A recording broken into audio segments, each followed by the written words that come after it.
नमस्कार।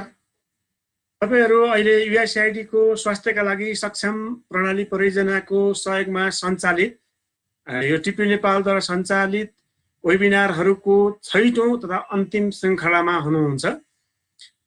हामीले विगत केही समयदेखि लगभग 1.5 महिनादेखि नियमित रूपमा प्रत्येक हप्ता जस्तो चाहिँ हामीले स्वास्थ्यका विभिन्न पक्षहरूमा कोभिड-19 र मानसिक स्वास्थ्यका विभिन्न पक्षहरूमा लिएर 6वटा वेबिनारहरू गर्ने हाम्रो योजना अनुसार अन्तर्गत यो 6औं वेबिनार रहेको छ।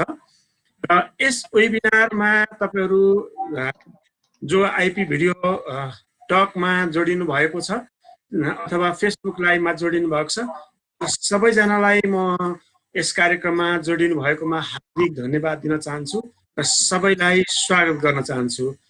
धन्यवाद। म पिताम्बर कोइराला, म टिपिओ नेपालमा काम गर्दछु। मैले मेरो परिचयलाई यति नै राखेँ र आजको श्रृङ्खलामा हामीले विशेष गरी खास गरी यो जो स्तनपान गराइरहनु भएका आमाहरू तथा गर्भवती महिलाहरूले यो कोभिड-19 को सिचुएसनमा कस्ता खालका मनोसामाजिक तथा मानसिक स्वास्थ्यका समस्याहरू भोग्नु भइरहेको छ र त्यस्तो समस्याहरूलाई उहाँहरू आफैले के गर्न सक्नुहुन्छ भन्ने बारेमा हामी अलिकति छलफल गर्नेछौँ र स्वास्थ्य हुनुहुन्छ हेल्थ प्रोफेसनलहरू उहाँले कसरी सहयोग गर्न सक्नुहुन्छ, त्यो अघि आमाहरूले आफैले के गर्न सक्नुहुन्छ भन्ने कुराको ज्ञान पनि हामी स्वास्थ्य कर्मीहरूले नै पाएर त्यसलाई उहाँहरू मार्फत पुर्याउनु हुनेछ भन्ने चाहिँ नि हामीले अपेक्षा लिएका छौँ। र यसमा स्वास्थ्य कर्मीको मात्रै हामी कुरा गरिरहेका छैनौँ, यो सँगसँगै काम गर्ने, यो क्षेत्रमा काम गर्ने जो फ्रन्टलाइन वर्करहरू हुनुहुन्छ, जो मनोविमर्शको मनोसामाजिकको परामर्शको क्षेत्रमा काम गरिरहनु भएको छ, स्वास्थ्य कार्यकर्ता र अरू पनि सामाजिक कार्यकर्ताहरू जो हुनुहुन्छ उहाँहरूले पनि यो सिकेर काम गर्न सक्नुहुनेछ। त्यही अन्तर्गत त्यसरी नै हामीले यो सेसनलाई चाहिँ अगाडि बढाउने जमर्को गरेका छौँ र त्यसै विषयमा हाम्रो आजको छलफल हुनेछ। आज म अलिकति आजको वेबिनारको प्यानलिस्टहरूको बारेमा परिचय गराउन चाहन्छु। आज हाम्रो यस वेबिनारमा 3 जना प्यानलिस्टहरू तपाईहरुले देख्न सक्नुहुनेछ। सदा चाहिँ अथवा अस्तिको वेबिनारसँग को लागि नियमितता गर्दै पुरानै साथीहरू आज हाम्रो प्यानलिस्टमा हुनुहुन्छ। पहिलो प्यानलिस्ट हुनुहुन्छ प्रोफेसर डाक्टर निता राणा। उहाँ प्रोफेसर युटिएच महाराजगञ्जमा प्रोफेसरको रूपमा अथवा फ्याकल्टी मेम्बरको रूपमा पनि हुनुहुन्छ र एज अ साइकोलोजिस्ट पनि हुनुहुन्छ। उहाँले नियमित रूपमा केसहरू पनि हेरिरहनु भएको छ, जसलाई चाहिँ सोशल प्रब्लमहरू छन्, जसलाई साइकोलोजिकल प्रब्लम छन्, कहिलेकाहीँ साइकोथेरापी गर्नुपर्ने केसहरू पनि छन्। सबै केसहरूलाई चाहिँ उहाँले त्यहाँ बसेर त्यही नै क्लिनिकल प्र्याक्टिस पनि त्यही टिचिङ हस्पिटलमै रहेर गरिरहनु भएको छ उहाँले। मैले उहाँको परिचय मैले यति नै अनुरोध गरेँ। त्यस्तै हामीसँग अर्को प्यानलिस्ट हुनुहुन्छ डाक्टर पवन शर्मा। उहाँ पाटन स्वास्थ्य विज्ञान प्रतिष्ठानमा एज अ फ्याकल्टी र उहाँले निकै लामो समयदेखि कम्युनिटी मेन्टल हेल्थमा पनि प्र्याक्टिस गरिरहनु भएको छ र उहाँ अध्ययन अनुसन्धानमा पनि आफ्नो चासो र दिनुहुन्छ र उहाँले त्यसमा आफ्नो इन्भल्भमेन्ट रिसर्चमा पनि उत्तिकै उहाँको इन्भल्भमेन्ट रहेको छ। विभिन्न आर्टिकलहरू इन्टरनेसनल जर्नलहरूमा, पियर रिपोर्ट जर्नलहरूमा उहाँका आर्टिकलहरू हामी हेर्न देख्न सक्छौँ। त्यस्तै अर्को हामीसँग प्यानलिस्ट हुनुहुन्छ कुञ्ज जोशी। उहाँ खास गरी आज स्वास्थ्य मन्त्रालयको आज प्रतिनिधिको रूपमा चाहिँ यहाँ हामीसँग हुनुहुन्छ र उहाँ चाहिँ लगभग 20 वर्षदेखि यो स्वास्थ्य शिक्षाको क्षेत्रमा काम गरिरहनु भएको छ। राष्ट्रिय स्वास्थ्य शिक्षा तथा सूचना तथा सञ्चार केन्द्र टेकुमा आबद्ध हुनुहुन्छ र यही संस्थामा पनि अथवा यही शाखामा रहेर अथवा यो सेक्सनमा रहेर अथवा यो केन्द्रमा रहेर उहाँले विगत केही समयदेखि काम गरिरहनु भएको छ। अघि मैले पनि भनिहालेँ, लामो 20 वर्षको अनुभव उहाँसँग यो स्वास्थ्य एजुकेसनको क्षेत्रमा रहेको छ र यसमा सरले चाहिँ सरको भूमिका चाहिँ आज हामीले यो मेन्टल हेल्थ साइकोसोसियलको कुरालाई चाहिँ उहाँले खास गरी अब जो प्रोफेसनलहरू हुनुहुन्छ यो नलेजलाई चाहिँ एज अ प्रोफेसनलहरूले चाहिँ कम्युनिटीसम्म कसरी पुर्याउन सक्नुहुन्छ त भन्ने विषयमा आफ्नो छोटो विचारहरू राख्नुहुनेछ। म अब यसलाई ढिलो नगरिकन अब छोटो प्रस्तुतिको लागि म अनुरोध गर्छु। सर्वप्रथम प्रस्तुति प्रोफेसर डाक्टर मिता राणाज्यूलाई म हार्दिक अनुरोध गर्दछु, प्लिज। धन्यवाद पीताम्बर सर। म सेयर स्क्रिन गर्दैछु।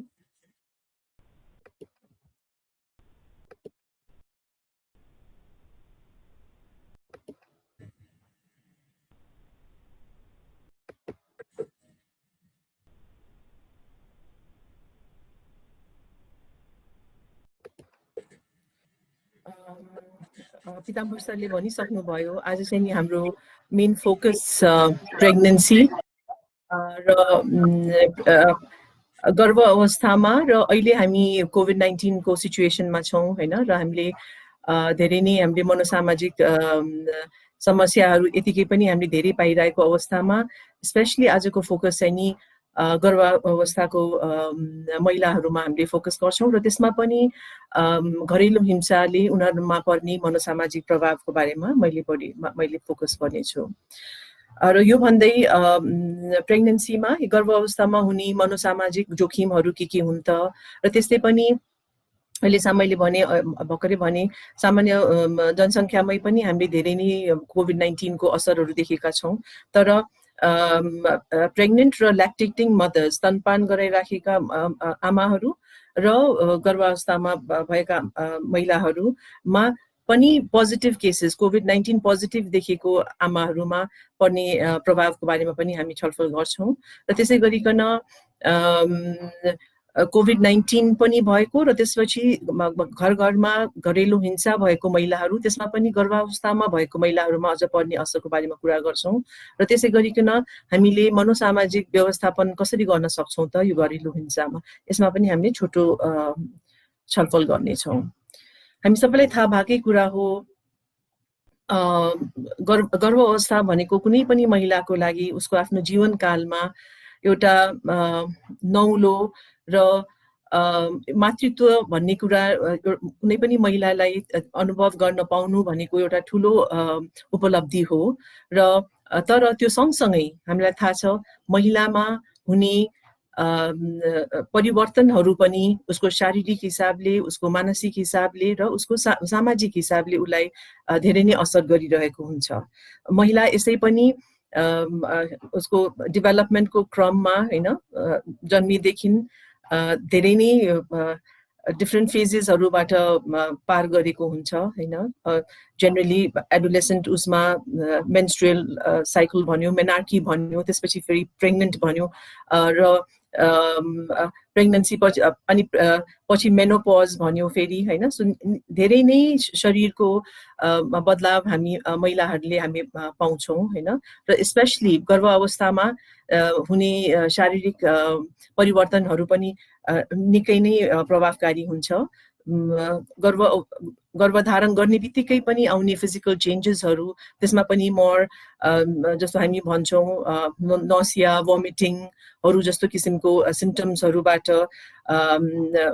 त्यस्तो पनि भोगेका हुन्छन् महिलाहरूले। र त्यस सँगसँगै भ्रूणको विकास हुँदै धेरै उसको हर्मोनल चेन्जेसहरू हुने र उसको शरीरको स्ट्रक्चरमा पनि चेन्जेस हुने हामीले देख्छौँ।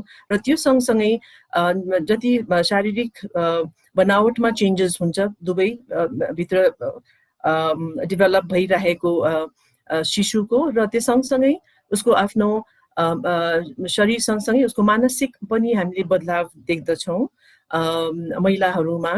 र हामीले इमोसनली अलिकति मोर भल्नरेबल, अलिकति मोर सेन्सिटिभ हुने अवस्था हुन्छ।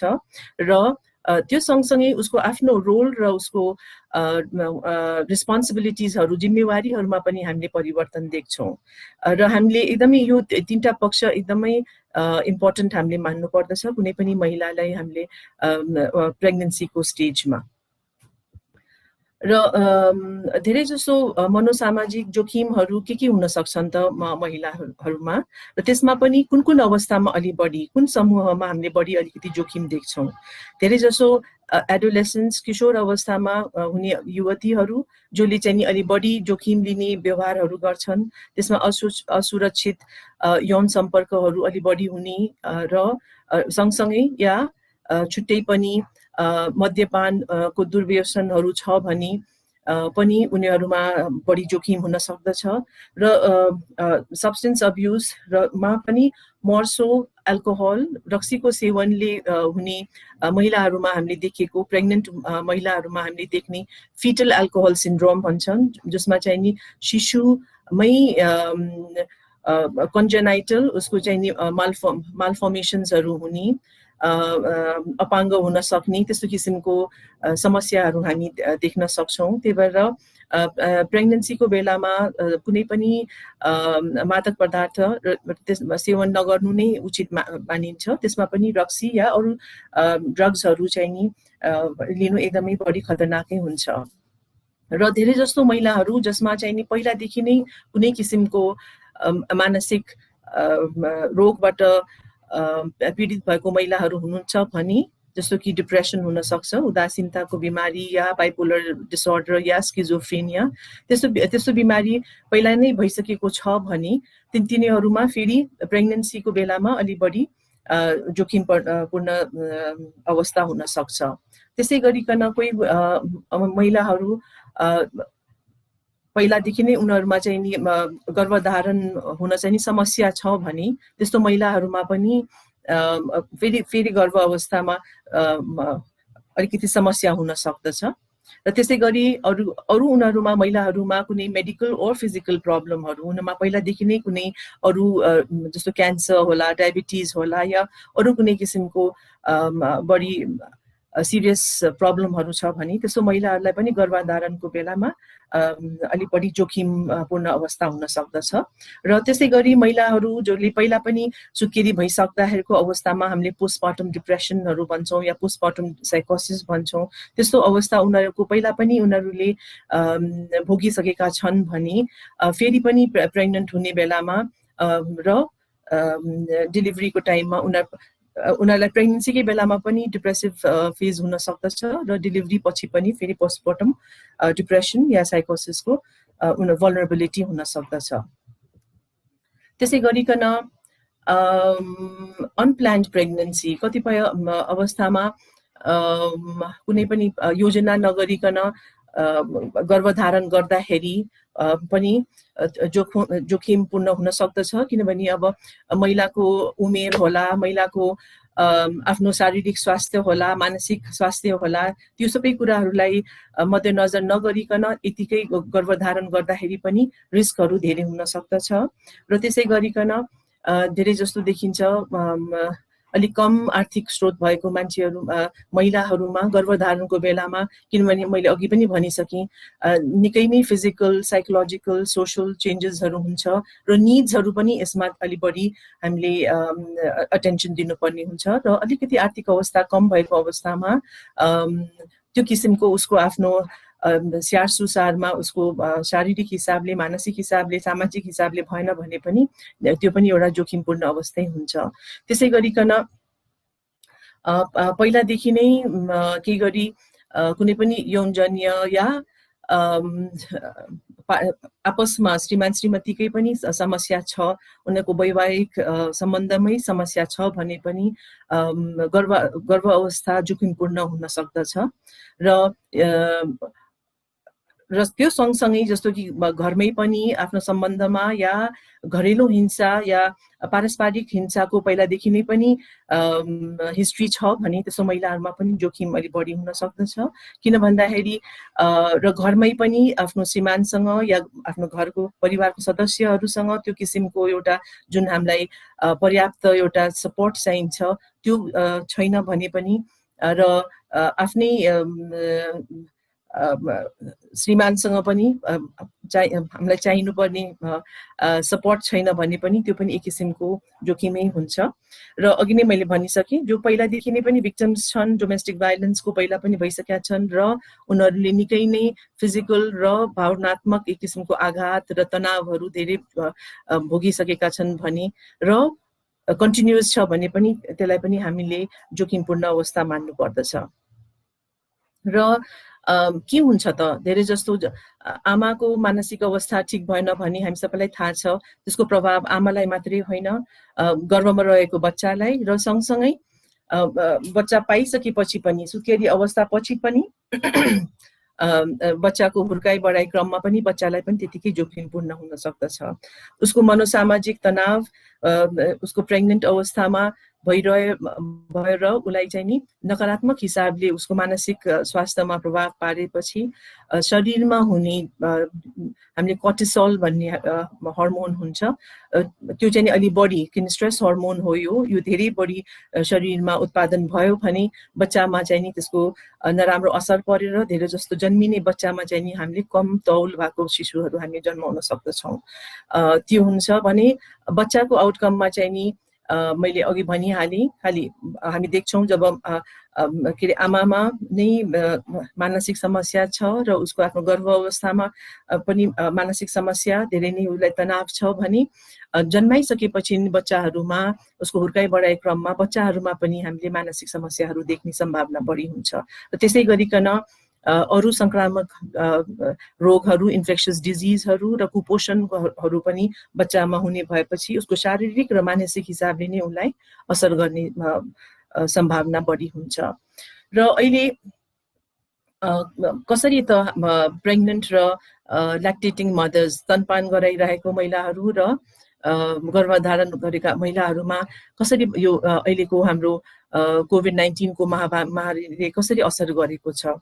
र अहिलेको अवस्थामा यस्तै सामान्य अवस्थामा पनि हामी मान्छेहरू यतिकै पनि हामी बढी अलिकति आत्तिएको, चिन्तामा रहेको, होइन, के होला कसो होला, अहिले हामीलाई इन्फेक्सन धेरै छ भनेर थाहा छ, होइन, छिटो सर्छ भनेर डर छ। त्यसै गरिकन झन् गर्भ अवस्थामा भएको महिलाहरूमा अलि बढी नै चिन्ता हुने र कतिपय अवस्थामा शहरमा त यति गाह्रो छ, झन् अलि रिमोट एरियाजहरूमा जहाँ सेवाहरू लिन जानलाई कति हिँडेर जानुपर्छ, होइन, त्यस्तोमा उनीहरूले कठिन अवस्थामा उनीहरूले लिनुपर्ने जुन उनीहरूको पहुँचमा उनीहरूले सर्भिसेसहरू छ, आफ्नो हेल्थ चेकअपहरू होला, त्यो गर्न पनि उनीहरूले गाह्रो मानिरहेको अवस्था हुनसक्छ।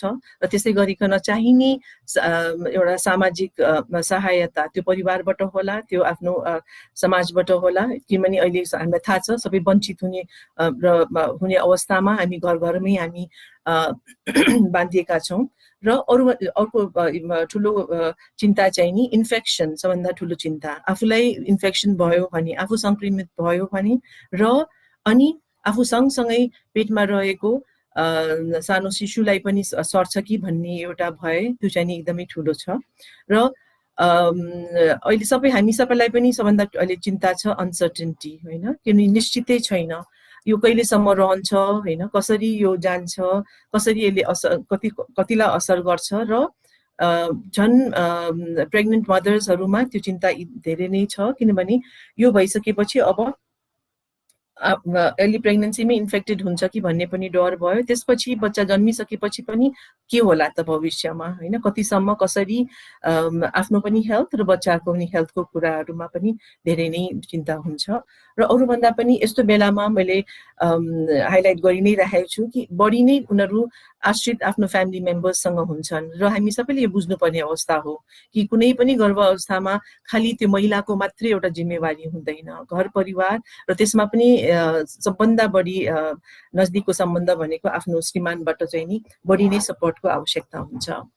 र अहिले चाहिँ नि प्रेग्नेन्ट मदर्स र स्तनपान गराइरहेको आमाहरूमा चाहिँ नि त्यो एङ्जाइटी बढी हुने, उनीहरूलाई आफ्नो बच्चा, आफ्नो गर्भमा रहेको बच्चा मात्रै नभइकन आफ्नो घरमा भएको पहिला पाएको बच्चाहरूको पनि उनीहरूलाई बढी चिन्ता हुने र गर्भमा रहेको बच्चाको त हुने स्वाभाविकै भइहाल्यो। र त्यो सँगसँगै उनीहरूलाई बढी नै तनाव अरू बेला भन्दा बढी हुने र उनीहरूलाई जोखिमपूर्ण अवस्थाहरू उनीहरूले बढी नै सम्हाल्नु पर्ने हुन्छ र यसले गर्दाखेरि उनीहरूको मानसिक अवस्थामा उनीहरूको मानसिक स्वास्थ्यमा चाहिँ प्रतिकूल असरहरू चाहिँ नि अलि पछि अलि लामो समयसम्म पनि हुन सक्दछ र धेरै जस्तो हामी देख्छौँ संसारभरि नै विश्वव्यापी यो एस्टिमेट हो हामी प्रेग्नेन्ट मदर्सहरूमा चाहिँ नि धेरै जस्तो 10% मा चाहिँ नि कुनै न कुनै किसिमको मेन्टल डिसअर्डर हामीले पाउँदछौँ त्यसमा पनि हाम्रो जस्तो डेभलपिङ नेसन नेपालमा चाहिँ नि झन्डै 16% मा र त्यसमा पनि प्राइमरीली यस्तो अवस्थामा हामीले एङ्जाइटी र डिप्रेसन नै हामीले बढी पाउँदछौँ र त्यो चाहिँ नि एस्टिमेटले देखाउँदछ र यस्तो बेलामा यो कोभिड-19 को पेन्डेमिकको सिचुएसनमा उनीहरू चाहिँ जोखिम खालि आफ्नो हेल्थ मेडिकल रिलेटेड इस्युसँग मात्र नभइकन उनीहरूको आफ्नो साइकोलोजिकल समस्यासँग पनि उनीहरूलाई हामीले धेरै नै फोकस गर्नुपर्ने हुन्छ किनभने समस्या उनीहरूलाई बढी मानसिक हिसाबले भइरहेको हुन्छ र हामीलाई त्यो थाहा पाएकै कुरा हो किन हुन्छ भन्दाखेरि धेरै जस्तो अहिलेको जुन हाम्रो अवस्था छ हामीले मान्छेहरूसँग हामी सोशल डिस्टेन्सिङमा रहन्छौँ सामाजिक दूरी हामीले मेन्टेन गर्नु परेको छ र हामी आफ्नो घर परिवारकै मान्छेहरू आफ्नो इष्ट मित्रहरूबाट पनि हामी टाढा रहनुपर्ने अवस्था छ र यसले पनि अलि बढी हामीलाई तनाव दिने अवस्था छ र त्यसमा पनि गर्भावस्थामा भएको महिलाहरूमा हामी कस्तो लक्षणहरू देख्छौँ त धेरै जस्तो यो कोभिड-19 भयो र पोजिटिभ भएको आमाहरूमा हैन यो चाहिँ नि उनीहरूमा बढी डर उनीहरूमा निन्द्राको गडबडी उनीहरूमा नकारात्मक सोचहरू उनीहरूलाई आफ्नो भविष्यको बारेमा बढी वास्ता चिन्ता त्यसै गरिकन उनीहरू आफ्नो उनीहरूलाई हामीले अघि पनि कुरा गर्यौँ धेरै जस्तो उनीहरूलाई लो सोसल सपोर्ट हुन्छ उनीहरूलाई चाहिनु पर्ने जति उनीहरूलाई सपोर्ट उनीहरूले पाइरहेका हुँदैनन् र त्यसै गरिकन महिला र त्यसमा पनि आमा भइसकेपछि घरको एउटा जिम्मेवारी धेरै हुन्छ र गर्भ अवस्थामा हुँदाखेरिको उसको आफ्नो जिम्मेवारीहरू पनि पहिलाको भन्दा अलिकति बढेकै हुन्छ यसले गर्दाखेरि उसमा अलिकति बोझ अलि बढी र त्यो बोझ उसले चाहिँ नि बढी सामाजिक हिसाबले र आफ्नो आर्थिक हिसाबले पनि भोगिरहेकै हुन्छ र यस्तो बेलामा जेनरली किनभने यो चाहिँ हामीले पोजिटिभ केसेसलाई हामीले मेन फोकस गरिरहेका छौँ यस्तो बेलामा महिलाले चाहिँ नि आफूमा एउटा लाजको भान गर्ने र आफूमा एउटा अस्तित्व पनि कम भएको हामीले पाउन सक्दछौँ र किन त भन्दाखेरि धेरै जसो आइसोलेसन र सोशल डिस्टेन्सिङले पनि हुन्छ र किनभने अब पोजिटिभै भइसकेको छ भनेपछि झन् एक्लै नै बस्नुपर्ने अवस्था हामीले भनिहाल्यौँ प्रेग्नेन्ट भएपछि यस्तै पनि मोर अटेन्सन चाहिने सपोर्ट चाहिने बेलामा झन् एक्लै र बस्नुपर्ने अवस्था भइसकेपछि अझ पनि बढी तनाव हुन्छ र त्यसले गर्दाखेरि किनभने महिला आफैले पनि एउटा जिम्मेवारी जुन घरको आफ्नो बालबच्चाको परिवारको लिइरहेकी हुन्छ त्यो पनि बाट वञ्चित हुन परेपछि उसलाई अरूलाई त्यो भार दिनु पर्यो भन्ने किसिमको एउटा भानले पनि अझ बढी चिन्ता र स्ट्रेस हुन्छ र अरूभन्दा पनि हामी सबैलाई थाहा छ अहिले मेन्टल हेल्थ मात्रै स्टिग्मेटाइज होइन कि हामी जेनरली हामी भन्छौँ मेन्टल इलनेसलाई यति स्टिग्मेटाइज छ भन्छौँ तर अहिले कोभिड-19 पनि आफैबाट पनि यति स्टिग्मेटाइज छ कसैलाई कोभिड-19 भएको छ भने हामी देखि नै रहेछौँ सुनिरहेछौँ होइन कसरी मान्छेले किन त्यो फियर छ एउटा त आफ्नो ज्यान जान्छ कि भन्ने डर आफ्नो ठाउँमा छ तर आफ्नो घर परिवार आफ्नो छिमेक होइन आफ्नो इष्टमित्रबाट पनि अवहेलना पाउने किसिमको अवस्था अहिले हामी कति देखिरहेका छौँ त्यो डरले पनि अझ बढी त्यसमा पनि प्रेग्नेन्ट मदर्सहरू हुनुहुन्छ भने होइन वुमेनहरूमा चाहिँ अझ बढी यो स्टिग्माले चाहिँ बढी नै उनीहरूलाई प्रभाव गरिरहेको हुन्छ र अब आयौँ हामी घरेलु हिंसामा र यस्तो बेलामा होइन जेनरली अब घरेलु हिंसा भनेको एउटा जोखिम एउटा सामाजिक समस्या हो र यसले चाहिँ यसको चाहिँ एकदम नकारात्मक असर हुन्छ र खालि पीडितलाई मात्रै होइन उसको घर परिवारको सदस्यहरू र त्यसमा पनि अझ बढी बालबच्चामा होइन, त्यो हामी सबैलाई थाहा भएकै कुरा हो। र घरेलु हिंसाको नकारात्मक असर चाहिँ नि आमाको चाहिँ नि मानसिक स्वास्थ्यमा हुन्छ पर्ने भएको हुनाले उसले फेरि आफ्नो बालबच्चालाई स्याहार्नु पर्ने र बच्चा जन्माइसकेपछि उसले दिनुपर्ने एउटा मातृत्व होइन, एउटा स्याहार सुसार त्यो उसले दिनमा उसलाई गाह्रो हुन्छ, कठिन हुन्छ। त्यही भएर घरेलु हिंसा चाहिँ नि झन् एउटा प्रेग्नेन्ट वुमेनलाई उसको आफ्नो साइकोलोजिकल स्टेटसमा झन् बढी दबाव, बढी स्ट्रेस र उसलाई अझ बढी मानसिक रोगहरू हुन सक्ने एक किसिमको भल्नरेबिलिटी हुन्छ।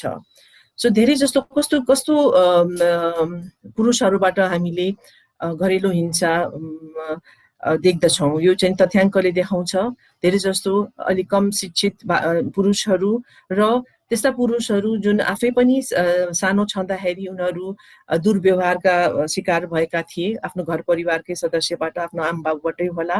र उनीहरू सानैदेखि उनीहरूले आफ्नो आमा पनि पीडित भएको आफ्नो बुवाबाट होला या आफ्नो सास ससुराबाट होला या अरू परिवारको अन्य सदस्यबाट अपहेलित भएको देखेको हुन्छ। र त्यस्तो पुरुषहरू जुनले चाहिँ नि एल्कोहल रक्सीको सेवन अलि बढी मात्रामा गर्छन् त्यस्तो पुरुषहरू। र धेरै जस्तो अब हामीलाई थाहा छ हामी पुरुष प्रधान देशमै छौँ हामी अझै पनि होइन, अहिले पनि। र धेरै जस्तो महिलाहरूलाई चाहिँ नि दबाउनै पर्छ होइन, महिलाहरू हामी जेन्डर नर्म्स भन्छौँ त्यसमा त्यस्तो किसिमको मनोवृत्ति लिने पुरुषहरूमा चाहिँ नि अलि बढी उनीहरूले पीडा दिने। र कतिपय महिलाहरूमा पनि हामी देख्छौँ यो अलिकति कुट्नु पिट्नु भनेको त स्वाभाविकै हो, यो त के होइन, यदि त हामीले बेहोर्नु पर्छ भन्ने किसिमको एउटा मानसिकता हामी महिलाहरूमा पनि छ होइन। सो त्यसले गर्दाखेरि पनि हामी घरेलु हिंसा बढी भएको हामी पाउँदछौँ। र मैले अघि भनिहालेँ a sense of control over women होइन, वुमेनलाई कन्ट्रोलमै राख्नुपर्छ, एउटा आफ्नो दबावमा राख्नुपर्छ भन्ने किसिमको पुरुषको मानसिकता भएको बेलामा उसमा पनि हामीले देख्दछौँ। र यो खालि पुरुषहरूमा मात्रै हुनुपर्छ भन्ने छैन, महिलाहरूमा पनि हामीले भन्यौँ होइन, घर परिवारको सदस्यहरूमाबाट हुन सक्दछ। र धेरै जस्तो चाहिँ नि घरेलु हिंसा इन्टिमेट पार्टनर भाइलेन्स भनेको यो चाहिँ नि आफ्नै श्रीमानबाट श्रीमती या श्रीमतीबाट श्रीमान पनि हुन सक्छ, तर धेरै जस्तो हामीले पुरुषहरूबाटै पाउँछौँ होइन। र यस्तो पीडकहरूको कस्ता हुन्छन् त, धेरै जस्तो उनीहरू पनि कम शिक्षित भएको होइन, र उनीहरूले पनि सानैदेखि आफ्नो आमा सधैँ पीडित भएको देखेको हुन्छन्, आफ्नो पार्टनर आफ्नो बुवाबाट होलान्। र धेरै जस्तो त्यो मात्र नभइकन ऊ आफै पनि सानैदेखि नै हिंसाको शिकार भएको हुन सक्छ। र अघि हामीले भन्यौँ त्यस्तो मनोवृत्ति सानैदेखि नै यो हिंसा भन्ने कुरा त स्वीकार्नु पर्ने चिज हो, भइराख्छन् पिट्ने कुट्ने, र एक किसिमको पुरुषको एउटा अधिकारै हो। र पुरुषले सधैँ महिलालाई चाहिँ नि आफूभन्दा दबाएर राख्नुपर्छ र उनीहरूले भोगिहाल्छन् भन्ने किसिमको एउटा मानसिकता लिने महिलाहरू पनि झन् बढी पीडित भएको हामी पाउँदछौँ। र किन त महिलाहरूले यस्तो जोखिमपूर्ण उसमा पनि लिन्छन् र उनीहरूले यसलाई टलरेट गर्छन्, सहन्छन् त भन्दाखेरि धेरै जस्तो महिलाहरू हामी देखिहाल्यौँ उनीहरू धेरै शिक्षित हुन सक्छन्, उनीहरूमा आफूमा पनि आर्थिक हिसाबले उनीहरू इन्डिपेन्डेन्ट नहुन सक्छन् होइन, उनीहरू धेरै आश्रित हुन्छन् फाइनेन्सियली र भावनात्मक हिसाबले पनि।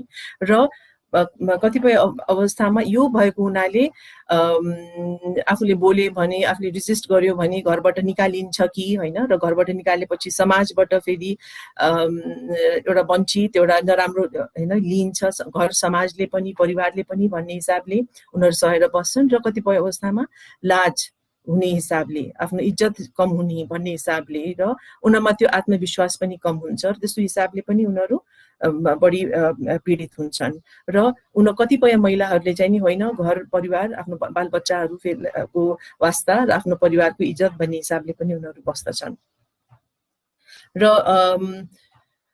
अहिले कोभिड-19 को अवस्थामा अब हामीले देखिरहेछौँ किन बढी डोमेस्टिक भाइलेन्स छ भन्दाखेरि धेरै तनाव छ, किनभने घरमै हामी रहने अवस्थामा, बाहिर धेरै जान नपाउने अवस्थामा कस्तो हुन्छ भने महिलाहरू जुन पीडित छन् उनीहरूले जुन पहिला गएर आफ्नो कुनै सर्भिस लिन सक्थे, हेल्प लिन सक्थे या फोनै गरेर पनि गर्न सक्थे भने दिनरात अब सबैको घरको अवस्था हैन धेरै ठुलो नहुन सक्छ, कहीँ गएर कुरा गर्ने अवस्था नहुन सक्छ, त्यही भएर अझ बढी पीडित हुन सक्ने अवस्था हुन्छ भएको हामी पाउँदछौँ। र अहिले हामीले घरेलु हिंसा झन्डै 77% बढेको भन्ने पनि एस्टिमेट हामीले पाइराखेका छौँ। र यस्तो बेलामा धेरै जस्तो चाहिँ नि मौखिक र शारीरिक हिंसा हामीले धेरै पाउँछौँ डोमेस्टिक भाइलेन्समा। र अघि हामीले भनिहाल्यौँ धेरै जस्तो फिमेल र चिल्ड्रनमा हामीले डोमेस्टिक भाइलेन्स भएको हामीले देख्छौँ। र अलिअलि यसको स्टडिजहरू पनि रिपोर्टेड छ।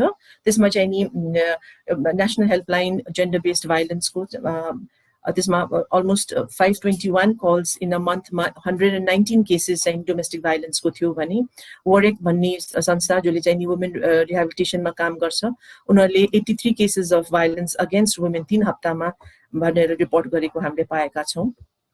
यसरी अहिलेको अवस्थामा डोमेस्टिक भाइलेन्स साधारणतः हामीले बढेकै पाएका छौँ।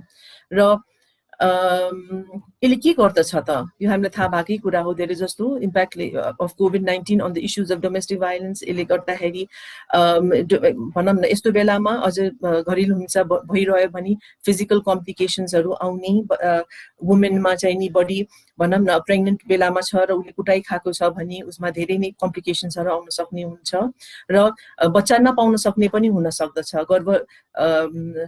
अबर्सनहरू हुन सक्ने या गर्भधारणै पनि नहुन सक्ने हुन सक्दछ। र यसरी चाहिँ नि बच्चा पाउनलाई पनि एउटा उसलाई बोझ महसुस हुन सक्दछ र घर परिवारबाट रिजेक्सन हुने, आफ्नो फ्यामिलीबाट रिजेक्सन हुन सक्ने अवस्था हुन्छ। र कतिपय अवस्थामा आफू इन्डिपेन्डेन्ट नहुन सकेपछि उसले आफ्नो आर्थिक हिसाबले पनि स्वावलम्बन हुन सक्दैन। र अहिलेको अवस्थामा मोर रिस्ट्रिक्टेड मुभमेन्ट, धेरै सर्भिसेसहरूमा जान नसक्ने र आफ्नो प्रोटेक्सन गर्न नसक्ने पनि हुने अवस्था हुन्छ। र के हुन्छ त धेरै जस्तो यस्तो किसिमको इन्टिमेट पार्टनर भाइलेन्स भयो भने हामी धेरै जस्तो सिम्पटम्सहरूमा depression, anxiety, post traumatic stress disorder, निन्द्राको गडबडी, टाउको दुख्ने होइन, कन्सन्ट्रेट गर्न नसक्ने या मरु जस्तो लाग्ने होइन र आफूलाई हानि पुर्याउने किसिमको व्यवहारहरू या एल्कोहल रक्सीको सेवन गर्ने या अरू किसिमको मादक पदार्थहरू लिने र त्यस्तै जिउहरू धेरै दुख्ने र त्यस्तै गरिकन त्यो भाइलेन्सको उसमा सेक्सुअल भाइलेन्सको हिसाबले अनइन्टेन्डेड प्रेग्नेन्सिजहरू हुन सक्छ, नचाहेर पनि फेरि गर्भधारण हुने या रहेको गर्भ पनि मैले अघि भने टर्मिनेसन्सहरू हुने र त्यसै गरिकन आफ्नो तल्लो जिउ धेरै दुख्ने, ढाड दुख्ने र यौन उसमा पनि समस्याहरू आउन सक्दछ। र हामी के गर्न सक्दछौँ त यससँग हामीले व्यवस्थापनको लागि हामी घरेलु हिंसामा भन्दाखेरि सर्वप्रथम हामीले बुझ्नुपर्छ महिलाहरूले भाइलेन्स भनेपछि कुनै पनि हिंसा भनेपछि 0 टलरेन्स हुनुपर्छ। हामीले 0% पनि हामीले टलरेन्स हामीले हिंसा हामीले सहनु हुँदैन। र यसको लागि सर्वप्रथम हामीले इन्टरपर्सनल इफेक्टिभनेस भन्छौँ होइन, पारस्परिक हामीले प्रभाव कसरी पार्न सक्दछौँ होइन, हामीले बोल्न सक्नु पर्यो, हामीले आफ्नो भावना व्यक्त गर्न सक्नु पर्यो होइन। र त्यो आफूलाई कस्तो लागेको छ, आफूलाई कस्तो महसुस, आफ्नो सोच के छ, आफ्नो होइन भावना कस्तो छ हामीले भन्न सक्नु पर्यो। र हामी अरूभन्दा पनि हामी कन्फिडेन्ट हामी अपियर हुनुपर्छ भन्दाखेरि बेसिकली हामी आफ्नो आत्मबललाई हामीले राखेर हामीले आफ्नो कुराहरू राख्न सक्नु पर्दछ र आफ्नो कुराहरू राखेर समन्वय, आफ्नो पनि कुरा राख्ने, अर्काको कुरा पनि आफ्नो श्रीमानको होला, मेनली अब हामीले उसमा प्रेग्नेन्ट वुमेनमै हामीले फोकस गरिरहेको हुनाले होइन। र तर सर्वप्रथम एउटा आफ्नोमा आत्मविश्वास र आफूमा एउटा एक किसिमको आदर आफूलाई भएन भने, आफूसँग आफू होइन मा आफूलाई एउटा काइन्डनेस भएन भने सबभन्दा ठुलो कुरा त्यो हुनुपर्छ, अनि मात्रै हामीले अरूसँग पनि हामीले आफ्नो कुराहरू व्यक्त गर्न सक्दछौँ र आफ्नो मूल्य मान्यतासँग हामी रहनु पर्यो र हामी साँचो हुनु पर्यो। यो सँगसँगै हाम्रो भावनात्मक एक किसिमको एउटा नियमन हामीले गर्न सक्नु पर्दछ र हामीले कसरी हुन सक्छ त जति पनि हामीले जुन स्ट्रेस हामीलाई जुन लाग्दछ त्यसलाई हामीले व्यवस्थापन हामीले गर्न सक्नु पर्दछ। र यो कसरी हुन्छ त यो प्रभाव भन्दाखेरि मलाई जहाँसम्म लाग्छ किनभने घरेलु हिंसा भनेको खालि महिलाहरूमा प्रेग्नेन्ट वुमेनमा मात्रै होइन यो हिंसा हामी देखिहाल्यौँ सानै उमेरदेखि नै हामीले कसरी यसलाई भोगिरहेका हुन्छौँ होइन। यो हाम्रो शिक्षामा हाम्रो स्कुल मेन्टल हेल्थ हाम्रो स्कुलमै पनि हामीले जस्तो हामी कतिपय अवस्थामा सुन्छौँ हामीले बुलिङको कुराहरू सुन्छौँ होइन स्कुलमा सानैदेखि नै हेप्ने कुट्ने यस्तो किसिमको कुराहरू स्कुलमै एक किसिमको स्कुल मेन्टल हेल्थलाई एकदमै बढी प्रभावकारी बनाएर स्कुलको टिचिङमा होइन र त्यहाँको इन्भाइरोमेन्टमा त्यस्तो किसिमको एउटा लाइफ स्किल्सहरू भयो भने होइन र कि हिंसा भन्ने कुरा चाहिँ नि हामीले टलरेट गर्दैनौँ होइन त्यो किसिमको एउटा शिक्षा हुनु पर्यो। र हाम्रो कतिपय हाम्रो कल्चरल र फ्यामिलीको नर्म्सहरू जुन मैले अघि भने होइन महिला र पुरुषमा हामीले कसरी यो भिन्नता नल्याउने होइन एक आपसमै हामीले कसरी सम्बन्धलाई हामीले कुनै पनि भेदभाव नगरिकन त्यो महिला पुरुष भनेर या होइन सानो ठुलो भनेर त्यसरी होइन। कतिपय अवस्थामा हामीले देख्छौँ हाम्रो संस्कृतिले नै होइन र त्यो हुर्काई बढाइ क्रममै होइन महिला चाहिँ नि पुरुषभन्दा कम हो या महिलाले बढी खप्नुपर्छ सहनुपर्छ होइन भन्ने हिसाबले पनि महिलाहरू त्यसरी नै आफूमा एउटा भनौँ न हिंसालाई सहने एउटा मनोवृत्ति बनाउने त्यस्तो हुनु हुँदैन र त्यो सानैदेखि हुनुपर्छ। पुरुषले पनि महिलाको आदर गर्ने त्यो स्कुलदेखि नै होइन र त्यो हुन सक्यो भने मेरो उसमा चाहिँ नि धेरै नै हामीले एउटा सामाजिक हामीले बदलाव ल्याउन सक्दछौँ। त्यही भएर यो चाहिँ नि एउटा घरमा एउटा परिवारमा एउटा मान्छेले गरेको हुने कुरा होइन यो हामीले एजुकेसन होइन र हाम्रो घर समाजमै हामीले ल्याउनु पर्ने कम्प्रिहेन्सिभ एफर्ट हो।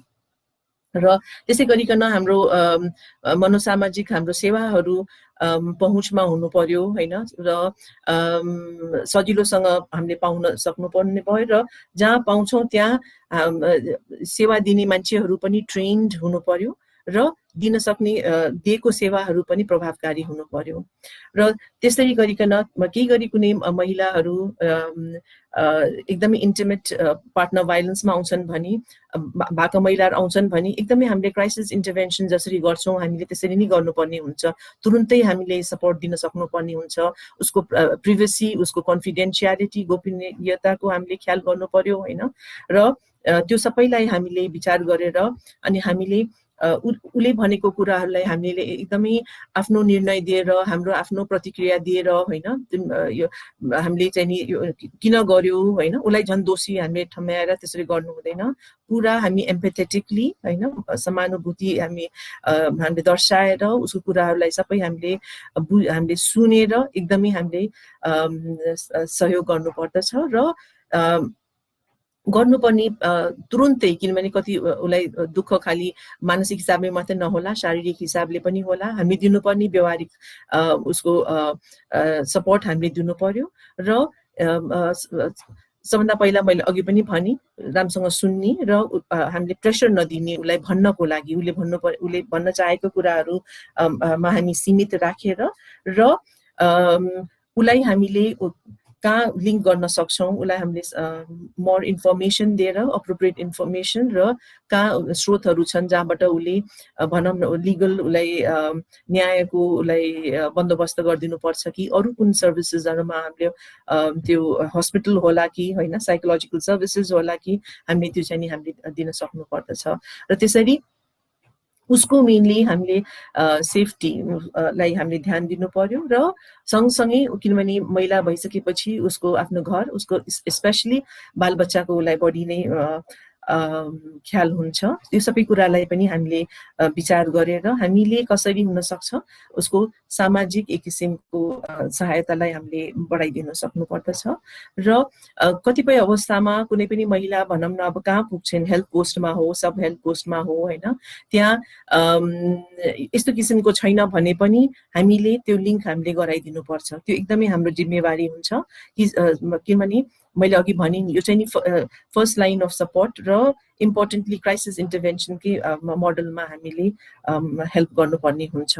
र अहिलेको अवस्थामा अहिले हामीलाई थाहा छ हामी कोभिड-19 को हामी एकदमै लिमिटेड उसमा छौँ, तर धेरै जस्तो कुराहरू चाहिँ अनलाइन भइरहेको छ र अहिले हामीले देखिरहेछौँ र हामीले गभर्मेन्टको इनिसिएसनमा पनि धेरै अनलाइन उसमा होइन र एप्सहरू र कतिपय हेल्पलाइनहरू छ, कति हाम्रो जस्तो टिपिओ संस्थाले र अरू कति के अरे मनोसामाजिक उसमा लागेको संस्थाहरूले चाहिँ नि हेल्पलाइनहरू को माध्यमबाट चाहिँ नि यो सेवाहरू दिनै राखेको छ। Gender based violence during lockdown भनेर नेपाल वुमेन कमिसनको हेल्पलाइन थियो 1145 होइन, यसमा पनि थुप्रो कल्सहरू आइरहेको अवस्था छ। र त्यसै गरिकन मैले भने अघि यस्तो किसिमको समस्याहरूले गएर चाहिँ नि मानसिक समस्याहरू पनि धेरै हुन सक्ने अवस्थामा कति संस्थाहरूले हेल्पलाइनको माध्यमबाट सेवाहरू दिइरहेको छन्। र अहिले हालसालै आत्महत्या रोकथाम हेल्पलाइन चाहिँ नि हाम्रो त्रिवी शिक्षण अस्पतालले चाहिँ नि सिबिएमको सहकार्यमा चाहिँ नि यो हेल्पलाइन पनि ल्याएको छ र अहिले मेन्टल हस्पिटलले पनि अर्को ल्याएको छ, चाहिँ नि गभर्मेन्टको इनिसिएसनमा भएको छ। सो यस्तो किसिमको हेल्पलाइनहरू पनि थुप्रो छ, जस्तो यो पनि देखिराख्नु भएको छ हेल्पलाइनहरू टिपिओको सिएमसीको कोसिस नेपालको र आत्महत्या रोकथाम र मानसिक स्वास्थ्य सहयोग केन्द्र र त्यसै गरिकन हस्पिटलहरूको पनि टिचिङ हस्पिटल कान्ति बाल अस्पतालहरूको पनि हेल्पलाइनहरू रहिरहेको अवस्था छ, जसबाट चाहिँ नि महिलाहरू होइन कुनै पनि पीडित महिला कुनै पनि कुनै पनि मानसिक समस्याबाट गुज्रिरहेको छन् भने होइन उनीहरूले चाहिँ यो हेल्पलाइनहरूलाईबाट उनीहरूले सहयोग लिन सक्ने अवस्था छ। यो भन्दै मैले अब मेरो प्रस्तुति यही टुङ्ग्याएँ। धन्यवाद।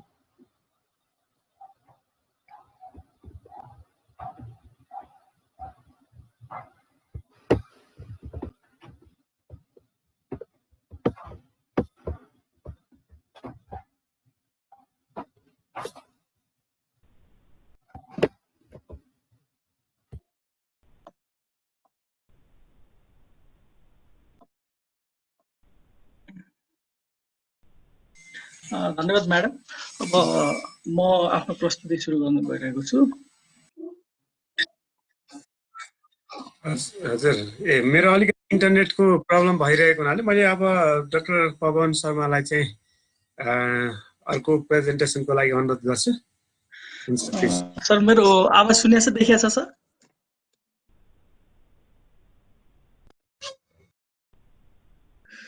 सबैजनालाई मेरो नमस्कार। म डाक्टर पवन शर्मा। अब आज यो हाम्रो 6औं वेबिनार हो। यो अहिलेको मानसिक अवस्था कोभिड-19 को महामारीको परिप्रेक्ष्यमा हेर्दा चाहिँ के कस्ता समस्याहरू हुन्छन् भन्ने कुरामा हामी छलफल गर्दैछौँ र हामीले स्वास्थ्य कर्मीहरूलाई चाहिँ कसरी स्वास्थ्य कर्मी आफू पनि कसरी बस्ने र चाहिँ आएका व्यक्तिहरू जो चाहिँ सेवा प्रदायकहरू छन् उहाँहरूलाई चाहिँ कसरी सहयोग गर्ने भन्ने कुरामा छलफल गरिरहेका छौँ।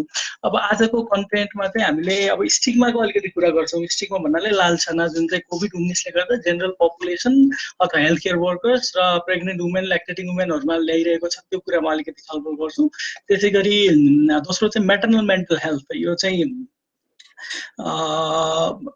प्रेग्नेन्सी र प्रेग्नेन्सी पछिको अवस्थामा जुन चाहिँ पोस्टनेटल पिरियडको अथवा एन्टिनेटल पिरियड र पोस्टनेटल पिरियडको अवस्थामा चाहिँ मानसिक स्वास्थ्य कसरी के हुन्छ भन्ने कुरामा हामी छलफल गर्छौँ। र अन्तिममा चाहिँ प्रेग्नेन्ट र ल्याक्टेटिङ वुमेनलाई बेसिक साइको सोसियल सपोर्ट मनोसामाजिक सेवा कसरी दिने र कसरी सेल्फ केयरमा चाहिँ मोटिभेट गर्ने भन्ने कुरामा हामी त्यसपछि छलफल गर्छौँ।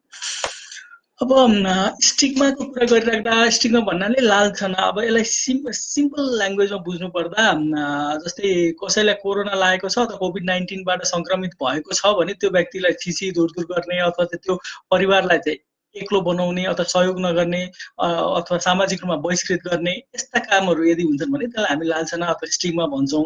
अब यो स्टिग्मा किन भइरहेको छ त यो कोभिड-19 को केसमा भन्दा पहिलो कुरा त यो नयाँ रोग हो। जस्तै अब हामीले 30-40 वर्ष अगाडिको जुन एचआइभी को कुरा थियो, एचआइभीमा त्यस्तै किसिमको स्टिग्मा थियो।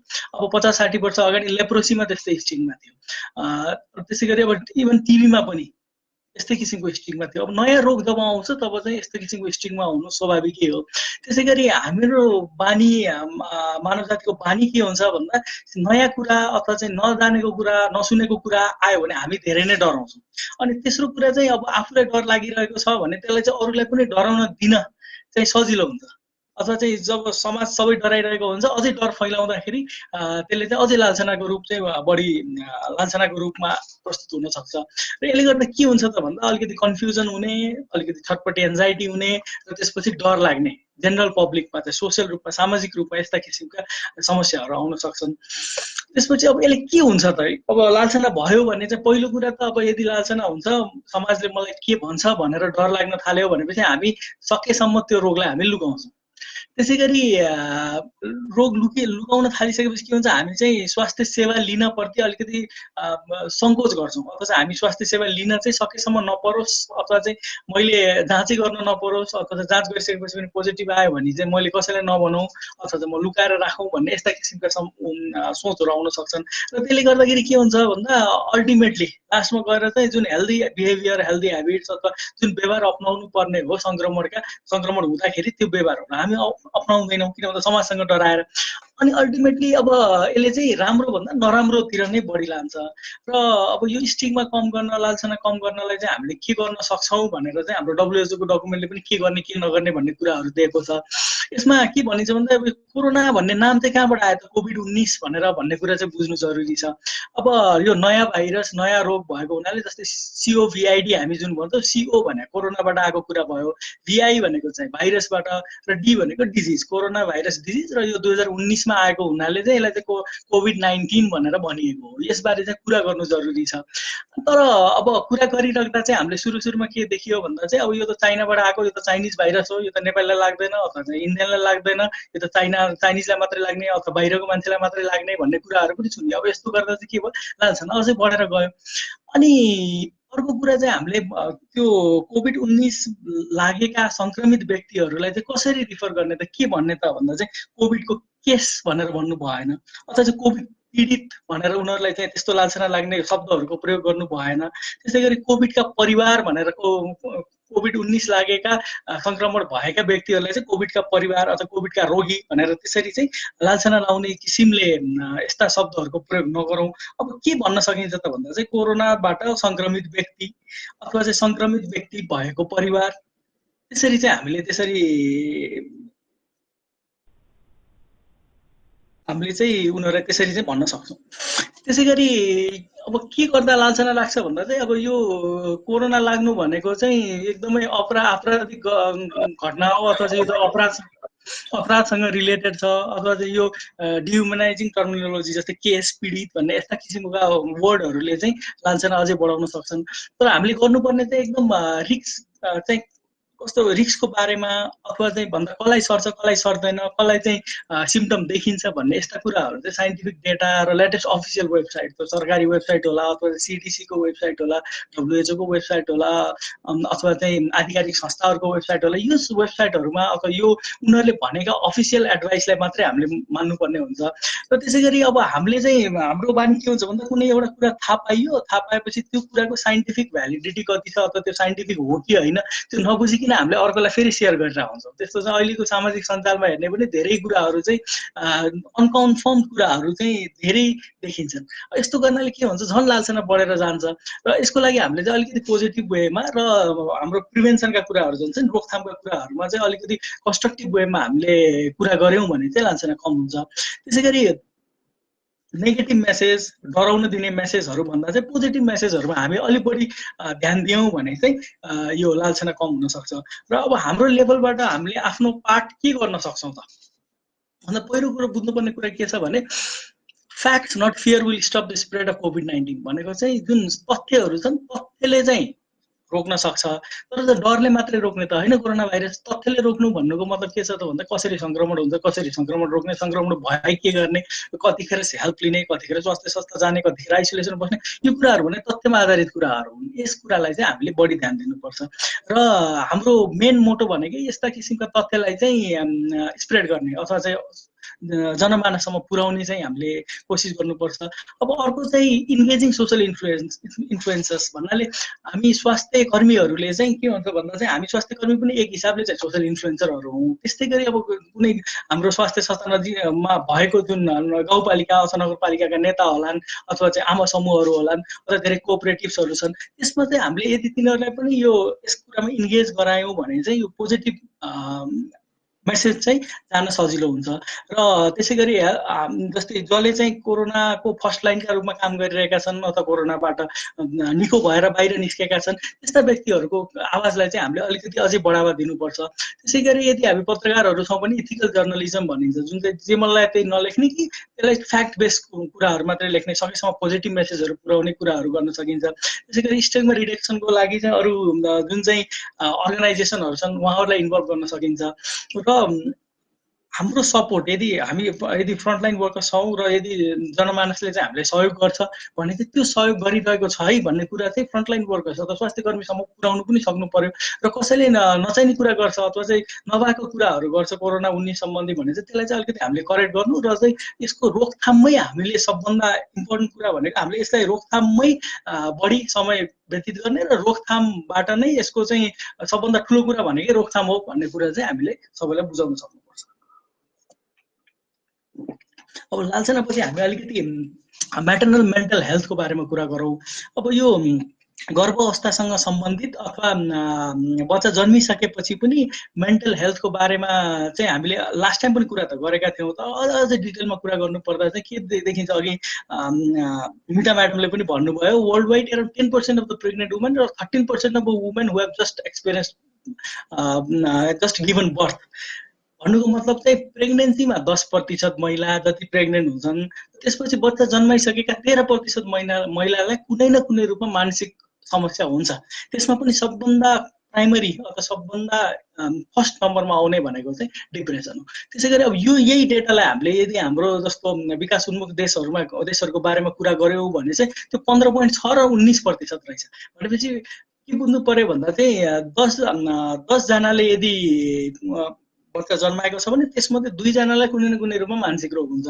र तर अझै सिभियर रूपमा भयो भने चाहिँ त्यसले चाहिँ सुसाइड अथवा आत्महत्याको समस्या पनि हुन सक्ने सम्भावना हुँदो रहेछ। त्यस कारणले म्याटर्नल मेन्टल हेल्थलाई चाहिँ हामीले सिरियसली लिनु पर्यो। अब को छन् त यस्तो रिस्कमा, कसलाई चाहिँ हुन्छ कसलाई हुँदैन भनेर के हामी भन्न सक्छौँ त भन्दा चाहिँ के देखिया छ भन्दा चाहिँ सबै वुमेनहरू सबै महिलाहरू चाहिँ बर्थको बेलामा अथवा एन्टिनेटल पोस्टनेटल या प्रेग्नेन्सीको बेलामा चाहिँ सबै चाहिँ रिस्कमा हुन्छन्। 10मा 2 हामी अघि नै भनिसक्यौँ। त्यसै गरी अब गरिबी, त्यसपछि आएर माइग्रेसन गरेका बसाइसराई गरेका महिलाहरू, त्यसरी धेरै नै तनावमा रहने अथवा चाहिँ डोमेस्टिक भोइलेन्सका कुराहरू अथवा चाहिँ सेक्सुअल भोइलेन्स, जेन्डर बेस्ड भोइलेन्सका कुराहरू यदि छन् त्यो फ्यामिलीमा भने तिनीहरूमा चाहिँ बढी चान्सेसहरू मानसिक स्वास्थ्य समस्या हुने हुन्छ। त्यसै गरी इमर्जेन्सी र कन्फ्लिक्ट सिचुएसन, नेचुरल डिजास्टर जस्तै अर्थक्वेक होला अथवा चाहिँ बाढी पहिरोको बेलामा होला, त्यो चाहिँ अझै बढेर जान्छ भनेर भनिएको छ। त्यसै गरी सामाजिक सपोर्ट, यदि घरको सपोर्ट छैन, समाजको सपोर्ट छैन भने पनि मानसिक स्वास्थ्य सम्बन्धी समस्याहरू बढी आउन सक्ने सम्भावना हुन्छ। र अहिलेको कन्टेक्स्टमा कुरा गर्दा, अहिले महामारीको कन्टेक्स्टमा कुरा गर्दा चाहिँ यस्तो किसिमको महामारी हुँदा पनि रिस्क चाहिँ बढेर जान्छ भनेर भनिएको छ। अब बढेर के भयो त, अथवा चाहिँ आमालाई मानसिक स्वास्थ्य समस्या आयो भने बच्चालाई कसरी असर पर्छ र आमा आफैले कसरी असर पर्छ भन्ने कुरा पनि बुझ्नु जरुरी छ। यदि आमालाई उदासीनता छ अथवा डिप्रेसन छ भने चाहिँ खानामा कम होला, त्यसपछि नुहाउने धुने सेल्फ केयर कमी होला। त्यस कारणले गर्दा त्यसले गर्दा बच्चालाई असर गर्छ, आमालाई आफैले त असर गर्ने नै भयो, त्यसमाथि बच्चालाई पनि असर गर्न सक्छ। त्यसै गरी अरू किसिमका रोगहरू पनि यसले गर्दा निम्त्याउन सक्छ र सबभन्दा भयावह अवस्थामा चाहिँ सुसाइड पनि हुन सक्ने सम्भावना छ, आत्महत्याको सम्भावना पनि बढी हुन्छ। अरू जेनरल पपुलेसनमा भन्दा प्रेग्नेन्सी र चाहिँ पोस्टपार्टम पिरियडमा चाहिँ सुसाइडको चान्सेसहरू बढेर जान्छ। त्यसै गरी जुन साइकोटिक इलनेसहरू पनि हुनसक्छ यसमा के भनिएको छ भने साइकोटिक इलनेस भन्नाले गम्भीर खालका मानसिक समस्या जसलाई हामी कडा खालका मानसिक समस्या पनि भन्छौँ, जसमा चाहिँ शङ्का लाग्ने अथवा चाहिँ कानमा आवाजहरू आउने, अरूले नसुन्ने खालका कुराहरू सुन्ने अथवा चाहिँ बढी झर्किने, रिसाउने, नसुत्ने यस्ता खालका लक्षणहरू हुन सक्छन्। र यस्ता लक्षणहरू हुँदा शङ्का लाग्ने हुँदा चाहिँ कहिलेकाहीँ चाहिँ बच्चालाई पनि मार्ने अथवा चाहिँ आफू त सुसाइड गर्ने सम्भावना हुने नै भयो, त्यसै गरी बच्चालाई पनि हत्या गर्ने खालका यस्ता खालका व्यवहार पनि देखिन सक्छन्। र अब बच्चालाई चाहिँ जन्मिसकेपछि बच्चाले यदि चाहिँ आमालाई डिप्रेसन छ अथवा कुनै मानसिक रोग छ भने प्रोपर क्वालिटी केयर अथवा चाहिँ राम्रो वातावरण बच्चाले पाउँदैन, जसले गर्दा चाहिँ आमा र बच्चा बिचको एट्याचमेन्टमा प्रब्लम हुने, त्यसै गरी ब्रेस्ट फिडिङमा प्रब्लम हुने, इन्फेन्टको अरू केयरहरूमा प्रब्लम हुने हुन्छ। त्यस कारणले मानसिक स्वास्थ्य समस्या यदि प्रेग्नेन्सी अथवा चाहिँ गर्भावस्थामा भयो अथवा बच्चा जन्मिसकेको सुत्केरी अवस्थामा भयो भने चाहिँ यसलाई हामीले सिरियस रूपमा लिनुपर्छ। अब के गर्ने त? सिरियस रूपमा त लिने, तर गर्न चाहिँ के गर्ने भन्ने कुरालाई चाहिँ हामीले अर्को यो पाटोलाई चाहिँ अझै बढी ध्यान दिनु पर्ला। पहिलो कुरो भनेको के भनिएको छ भने जेनरल हेल्थ केयरमा चाहिँ हामीले म्याटर्नल हेल्थलाई र म्याटर्नल मेन्टल हेल्थलाई भनेको मानसिक स्वास्थ्यलाई चाहिँ जेनरल हेल्थ केयरमा यदि हामीले इन्टिग्रेट गर्न सक्यौँ अथवा सँगै लिएर जान सक्यौँ भने सबैभन्दा राम्रो पक्ष त्यही नै हुन्छ। अब यसलाई इन्टिग्रेट गर्नको लागि हामीले के गरेका छौँ त भन्दा पहिलो कुरा चाहिँ नेपाल सरकारले अहिले 33-34वटा जिल्लामा चाहिँ mental health gap action program चलाएको छ। 4-5 वर्षभन्दा 5 वर्षदेखि चाहिँ अझै विस्तृत रूपमा चलिरहेको छ। अब यो मेन्टल हेल्थ ग्याप एक्सन प्रोग्रामले के भन्छ भन्दा चाहिँ स्पेसलिस्ट नभएको ठाउँमा जहाँ चाहिँ स्पेसलिस्टहरू छैनन् अथवा साइकियाट्रिस्ट साइकोलोजिस्टहरू छैनन्, साइकियाट्रिस्टहरू गएर त्यहाँका स्वास्थ्य कर्मीहरूलाई ट्रेनिङ दिने र यो तालिम प्राप्त स्वास्थ्य कर्मीहरूले त्यहाँका मानसिक रोगीहरूलाई चाहिँ सेवा प्रदान गर्ने। तर यदि हुँदाहुँदै यदि त्यहाँ चाहिँ यदि छैनन् भने, यस्ता किसिमका स्वास्थ्य कर्मीहरू छैनन् भने रिफरल गर्न सकिन्छ। अब अहिलेको केसमा कोभिड-19 को केसमा हेर्दाखेरि रिफरल गर्न पनि सम्भव नहुने अवस्था छ भने टेलिसाइकियाट्री अथवा अघि जुन मिता म्याडमले धेरै नम्बरहरू दिनुभयो, अहिले एकछिनपछि पीताम्बर सरले पनि दिनुहुने नै छ, त्यो नम्बरहरूमा चाहिँ स्वास्थ्य कर्मीहरूले आफूले एसेस गरेर यस्तो यस्तो समस्या भएको चाहिँ के गर्ने होला भनेर चाहिँ यसरी हामीले सेवा चाहिँ लिन सकिन्छ। अब अहिले अघि पनि हामी धेरै छलफल गऱ्यौँ अनसर्टेनिटी अबाउट द फ्युचर, अब भविष्यमा के हुन्छ त भन्ने कुरामा चाहिँ अब धेरै कुराहरू हामीलाई थाहा छैन। कसरी अब यो महामारीले कस्तो रूप लिन्छ, भ्याक्सिन आउँछ आउँदैन, अब भ्याक्सिन आए पनि पाइन्छ पाइँदैन, अथवा चाहिँ भ्याक्सिन कतिको इफेक्टिभ हुन्छ, अनि भ्याक्सिनै नआउने पो हो कि भन्ने यस्ता कुराहरू अझै पनि सर्टेन भइसकेका छैनन्। र यस्तो अवस्थामा चाहिँ डर त्रासको वातावरण हुनु स्वाभाविक हो। त्यसमाथि प्रेग्नेन्सीको केसमा अथवा भन्दा स्तनपान गराइरहेका महिलाहरूको केसमा भन्दा चाहिँ अझै बढी डर लाग्ने, अझै बढी छटपटी हुने, एन्जाइटी हुने चान्सेसहरू छन्। त्यसै गरी चान्सेस अफ डिप्रेसनका चान्सेसहरू पनि बढेर जान्छन्। अब यो डिप्रेसन एन्जाइटी बाहेक, मानसिक रोग बाहेक सामान्य खालका मानसिक स्वास्थ्य समस्या जस्तै बढी तनाव लिनाले टाउको दुखाइ हुने, अलिकति बढी पहिलाभन्दा रुने, त्यस्तै गरी सानो सानो कुरामा इमोसनल भइहाल्ने अथवा चाहिँ सानो सानो कुरामा धेरै ठुला ठुला भावनाहरू देखाउने, जस्तै चाँडै रुने, चाँडै चाहिँ तनावमा आउने, त्यस्तै गरी निन्द्रामा समस्याहरू आउने, यस्ता किसिमका समस्याहरू चाहिँ धेरै हुन सक्छन्। र अझै यसलाई चाहिँ केले अझै बढावा दिन्छ त भन्दा हामीले चाहिँ अब नभएका कुराहरू, मिसकन्सेप्सन्सहरू अब अथवा चाहिँ जुन कुराले डर फैलाउँछन्, डर पैदा गर्छन्, त्यस्ता कुराहरूलाई चाहिँ हामीले अझै बढी बढावा दियौँ भने चाहिँ मानसिक स्वास्थ्य समस्याहरू बढेर जान्छ। र अर्को चाहिँ मिसम्यानेजमेन्टका कुराहरू पनि आउँछन्। कहिलेकाहीँ चाहिँ कस्तो हुन्छ भन्दा चाहिँ ल हामीले बच्चालाई कोरोनाबाट प्रोटेक्ट गर्नुपर्छ अथवा चाहिँ कोरोना लाग्न दिनु हुँदैन भनेर भर्खर जन्मिएका बच्चाहरूलाई आमाबाट टाढा राख्ने, त्यस्तो गर्नाले के हुन्छ भन्दा आमालाई पनि आफैलाई ब्लेम गर्ने अथवा चाहिँ त्यसमा सेम अथवा चाहिँ गिल्टी हुने अथवा चाहिँ आफैलाई चाहिँ म केही कामको छैन भनेर वर्थलेस यस्ता सोचहरू ल्याउने, यस्ता खालका समस्याहरू पनि हुन सक्छन्। र यदि आमालाई क्वारेन्टाइन अथवा आइसोलेसनमा राख्न परेको छ भने आमा र बच्चा आफ्ना केयर गिभर, आफ्ना फ्यामिली र केयरटेकर्सहरूको टाढा हुँदा यसै पनि मानसिक स्वास्थ्य समस्या त बढ्न नै सक्छ। अब गर्ने चाहिँ के त भन्ने कुरामा पनि अलिकति हामी ध्यान दिनु जरुरी छ। अब continue to seek health care भनिन्छ। त्यो भनेको जति एन्टिनेटल भिजिटहरू हुनुपर्ने, नेपाल सरकारले अहिले चाहिँ 4वटा एन्टिनेटल भिजिट भनेको चाहिँ गर्भावस्थामा चाहिँ 4वटा भिजिट चाहिँ स्वास्थ्य संस्थामा गर्नुपर्छ भनेर भनेको छ। त्यो चाहिँ कन्टिन्यू होस्। यदि टाइम पाइएन अथवा सकिएन भने फोन गरेर अथवा चाहिँ खबर मार्फत चाहिँ कहिले जाने, कहिले चाहिँ वातावरण त्यो स्वास्थ्य संस्थाको ठिक छ भनेर त्यो अनुसार चाहिँ गर्न चाहिँ सकियो, तर चाहिँ 4वटा एन्टिनेटल भिजिट चाहिँ गर्नै पर्यो। त्यसै गरी जुन भ्याक्सिनहरू लिनुपर्छ भनेर गर्भावस्थामा भनिन्छ त्यो भ्याक्सिन टिटेनसको होला, अरू भ्याक्सिनहरू होला, त्यो चाहिँ लिनु जरुरी भयो। त्यसै गरी यदि आइरन छ कि फोलिक एसिड र क्याल्सियमहरू खाइराख्नु पर्ने छ भने चाहिँ अब त्यो चाहिँ कम्तीमा पनि 30 दिनको लागि चाहिँ लिएर राखिराख्नु पर्यो।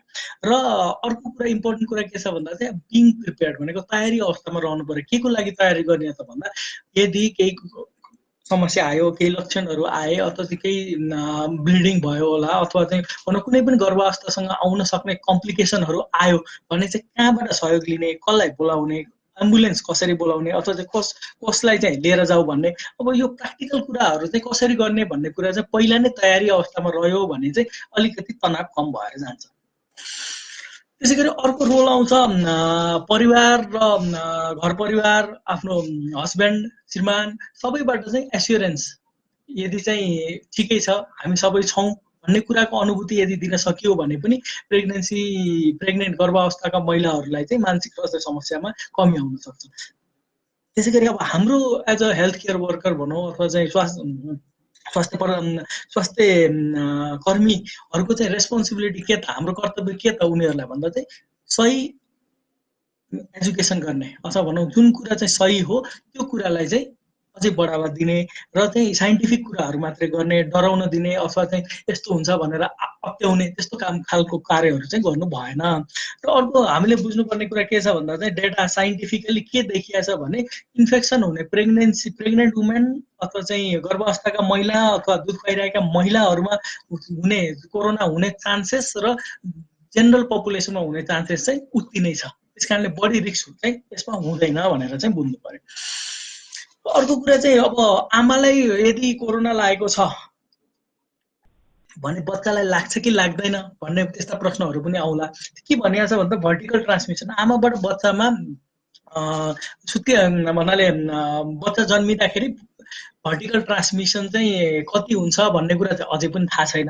तर के देखिएको छ भने साना साना भर्खर जन्मेका बच्चामा पनि कोरोना लागेको, त्यसकारण चाहिँ पछि जन्मिसकेपछि सरेको हो कि गर्भावस्थामा सरेको भन्ने कुराहरू अझै पनि छैनन्। तर डेटाले के देखाउँछ भन्दा गर्भावस्थामा भएका आमाहरूबाट बच्चामा सर्ने चान्स चाहिँ धेरै नै कम छ।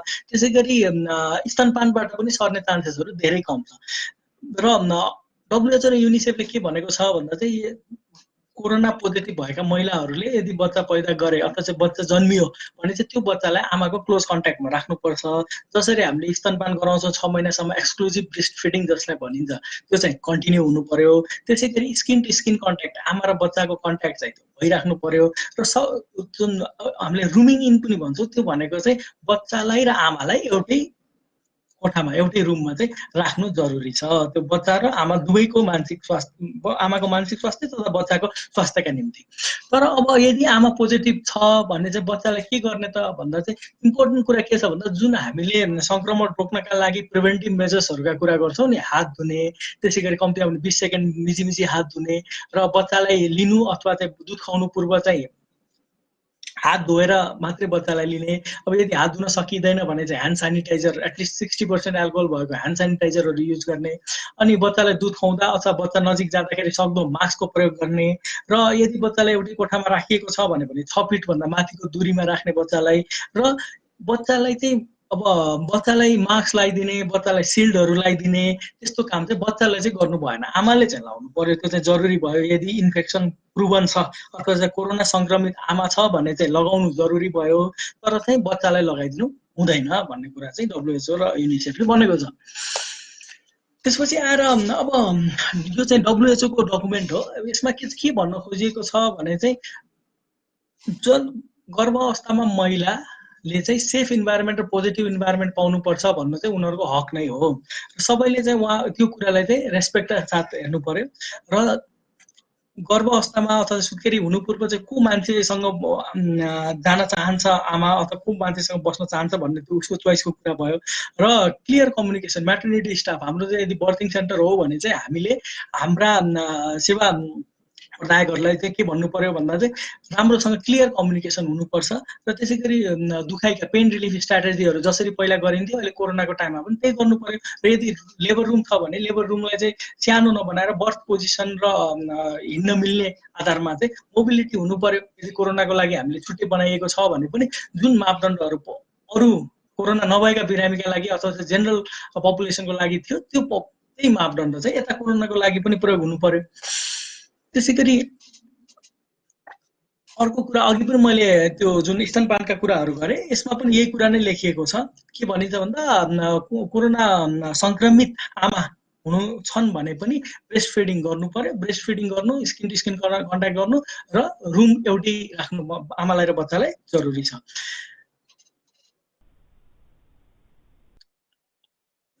अनि ब्रेस्ट फिड गर्दा के गर्ने भन्दा रेस्पिरेटरी हाइजिनका कुरा, ह्यान्ड वासिङका कुरा र सेनिटाइजेसनका कुराहरू त त्यो अघि पनि हामीले छलफल गरि नै सक्यौँ। त्यसपछि यदि चाहिँ कोरोना 19 लागेर धेरै नै लक्षणहरू आएका छन्, आमामा चाहिँ माइल्ड सिम्पटम मात्रै नभएर मोडरेट टु सिभियर सिम्पटमहरू छन् भने चाहिँ के गर्ने त भन्दा चाहिँ एक्सप्रेस ब्रेस्ट मिल्क खुवाउन सकिन्छ। अनि ठिक भएर आइसकेपछि फेरि ल्याक्टेसन, फेरि दुध खुवाउन सकिन्छ बच्चालाई र त्यसबाहेक चाहिँ डोनर ह्युमन मिल्क अर्काको दुध पनि त्यो बच्चालाई खुवाउन सकिन्छ भनेर WHO ले भन्छ। त्यसै गरी सबभन्दा इम्पोर्टेन्ट कुरा यो धेरै हरेक वेबिनारमा हामीले छलफल गर्दै आएका कुराहरू हुन्। अब स्टे कनेक्टेड, हामी चाहिँ गर्भ अवस्था होस्, सुत्केरी अवस्था होस्, सबैमा चाहिँ आफ्ना सहयोगी, आफ्ना चाहिँ घर परिवार र आफ्ना नातापातासँग चाहिँ कनेक्टेड भएर बस्नु पर्यो। Physically distance but socially connected भनेर जुन भनिन्छ त्यसलाई हामीले पालना गर्नु पर्यो। त्यसै गरी limit news and social media consumption, न्युजहरू अलिकति कम हेर्ने, त्यसपछि सोसियल मिडियामा चाहिँ बढी जुन भ्रम फैलाइने कुराहरूमा चाहिँ बढी विश्वास नगर्ने, यो कुराहरू गर्नुपर्ने जरुरी छ। त्यसै गरी अथेन्टिक इन्फर्मेसन वाले जुन इन्फर्मेसन चाहिँ राइट हो, अथेन्टिक लाग्छ त्यो मात्रै सुन्ने, लिने र सबभन्दा ठुलो कुरा भनेको प्रिपेयर, भनेको आफूले तयारी अवस्थामा राख्ने। आइसोलेसनमा जानुपर्दा, बच्चा जन्मिने अवस्थामा सुत्केरी हुनुभन्दा अगाडि अथवा चाहिँ भनौँ सुत्केरी भइसकेपछि पनि यदि घरमा बसिएको छ भने चाहिँ त्यसमा पनि कसरी तयारी गर्न सकिन्छ।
डाक्टर पवनको केही समस्या आए जस्तो लाग्यो मलाई। अब म कुञ्जन सरसँग जान चाहन्छु। सायद यतिन्जेलसम्म सर जोडिनु पनि हुन्छ होला, डाक्टर पवन जोडिनु हुन्छ होला। कुञ्जन सर तपाईँ सुनिरहनु भएको छ?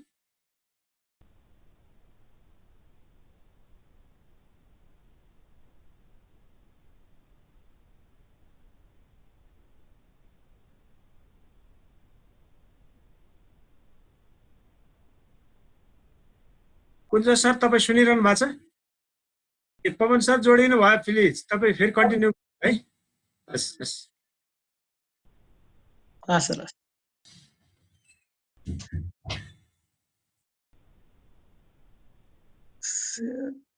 के भयो एकछिन है त।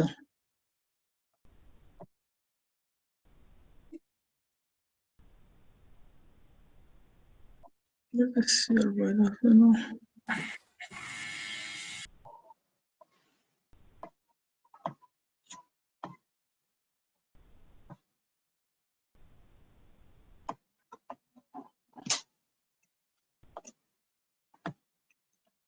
प्रब्लम आएको हो डाक्टर साहब? सेयर हुँदैछ। अब हामीले चाहिँ अथेन्टिक इन्फर्मेसन मात्रै लिने भन्ने कुरा त हामी अघि गऱ्यौँ। त्यसपछि चाहिँ तयारीका कुराहरू पनि कसरी तयार हुने र चाहिँ गर्भावस्था अथवा चाहिँ भनौँ आफूलाई आइसोलेसनमा जानुपर्ने अवस्था अथवा क्वारेन्टाइनमा बस्नुपर्ने अवस्था छ भने चाहिँ हामी आफै पहिलेदेखि नै तयारी भएर आउँ भने चाहिँ समस्या चाहिँ त्यतिखेर कम हुन्छ, अति नै कम हुन्छ अथवा एन्जाइटी कम भएर जान्छ। त्यसै गरी सुरुदेखि नै हामीले भनि आएका कुराहरू हुन्, यिनीहरू चाहिँ टक एन्ड सेयर भनेको आफूलाई मनपर्ने व्यक्ति, आफ्नो साथी होला, आफ्नो परिवार होला अथवा चाहिँ आफ्नो चाहिँ मिल्यो हामीले हाम्रा कुराहरू चाहिँ सेयर गर्नु, आएका कुराहरू अथवा चाहिँ यदि नराम्रा सोचहरू आएका छन्, उदासीनताका सोचहरू आएका छन् अथवा आत्महत्या सम्बन्धी सोचहरू आएका छन् भने पनि कुरा गर्नु पर्यो। त्यसै गरी अब डिप्रेसनलाई कसरी उपचार गर्ने त भन्ने कुरा छन्। अब यसमा चाहिँ हामीले डिटेलमा चाहिँ नजाउँ, यसमा चाहिँ साना सिम्पल कुराहरू छन्। यसमा चाहिँ माइल्ड, मोडरेट, सिभियर भनेर 3 किसिमका डिप्रेसन हुन्छन्। त्यसमा चाहिँ माइल्ड डिप्रेसनमा चाहिँ यो भनेका कुराहरू जुन हामीले एक्सर्साइजका कुराहरू गर्छौँ, स्लिप हाइजिनका कुराहरू गर्छौँ, अनि त्यसपछि आएर डेली वाकिङका कुराहरू गर्छौँ, जस्तै आफूसँग मनपर्ने व्यक्तिसँग कुरा गर्ने अथवा आफू जोसँग कम्फर्टेबल भइन्छ उहाँसँग कुरा गर्ने, डेली रुटिनलाई चाहिँ पहिला जस्तै नै सक्दो प्रयास गर्ने भन्ने यी कुराहरू चाहिँ माइल्ड डिप्रेसन अथवा सामान्य खालका डिप्रेसनका लागि धेरै नै उपयुक्त हुन्छन्। तर चाहिँ मोडरेट र सिभियर भयो भने के गर्ने त भन्दा चाहिँ सकेसम्म चाहिँ एमएस ग्याप ट्रेनिङ लिएका स्वास्थ्य कर्मीहरूसँगबाट उपचार गर्ने, यदि त्यहाँ हुनुहुन्न भने चाहिँ टेलिसाइकाट्री अथवा फोन मार्फत कुरा गर्न सक्यो विशेषज्ञसँग, र यदि प्रेग्नेन्सी अथवा ब्रेस्ट फिडिङको टाइममा उदासीनताका लक्षणहरू छन् भने चाहिँ सकेसम्म चाहिँ विशेषज्ञको नै सेवा लिँदा चाहिँ सबैभन्दा राम्रो हुन्छ। त्यसै गरी अब एन्जाइटीलाई कसरी ट्रिट गर्ने त भनेर भन्दा एन्जाइटी भनेको छटपटीको रोग अथवा चिन्ता रोग पनि भन्छौँ हामीले। यसमा चाहिँ रिल्याक्सेसन थेरापीका कुराहरू छन् जुन चाहिँ हामीले लास्ट वेबिनारमा डिटेलमा डाक्टर मिताले सिकाउनु भयो कसरी गर्ने के गर्ने भन्ने कुराहरू। त्यसपछि एक्सर्साइजका कुराहरू छन्, योगा गर्न सकिन्छ, थेरापीहरू काउन्सिलरहरूले अथवा थेरापिस्टहरूले थेरापीका कुराहरू पनि छन्। त्यसै यदि चाहिँ मोडरेटदेखि सिभियर भयो, माइल्ड छैन, त्यसले चाहिँ आफ्नो व्यक्तिगत जीवनलाई व्यक्तिगत कार्यहरूलाई चाहिँ धेरै नै असर पुर्याइरहेको छ भने चाहिँ उपचार गर्नु जरुरी छ। यसमा पनि एमएस ग्याप ट्रेनिङ लिनुभएका स्वास्थ्य कर्मीहरूबाट लिन सक्यो। यदि होइन भने चाहिँ यदि प्रेग्नेन्सी छ अथवा चाहिँ गर्भावस्थामा सुत्केरी अवस्थामा ब्रेस्ट फिडिङ महिलाहरूमा यदि एन्जाइटी छ र उपचार औषधि खानुपर्ने छ भने चाहिँ विशेषज्ञको सेवा लिनु जरुरी छ। यति भन्दै अहिलेको चाहिँ मेरो अहिलेलाई यति नै गरौँ। अब एकछिनपछि चाहिँ डाक्टर हाम्रो पिताम्बर सरले चाहिँ क्वेसनहरू के गर्ने भन्ने कुराहरूमा त्यसपछि चाहिँ छलफल गरौँला। धन्यवाद।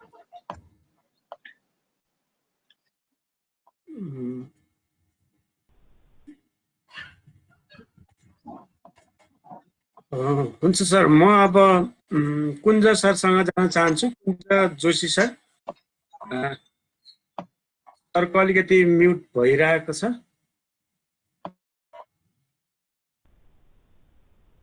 तपाईँ सुनिरहनु भएको छ?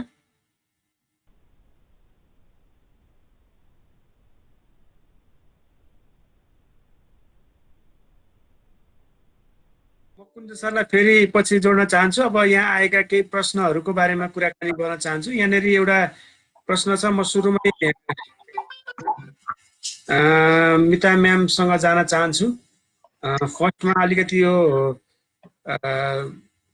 मिता म्यामसँग सम्बन्धित नै प्रश्न भएको हुनाले मैले त्यहीँनिर जान चाहन्छु।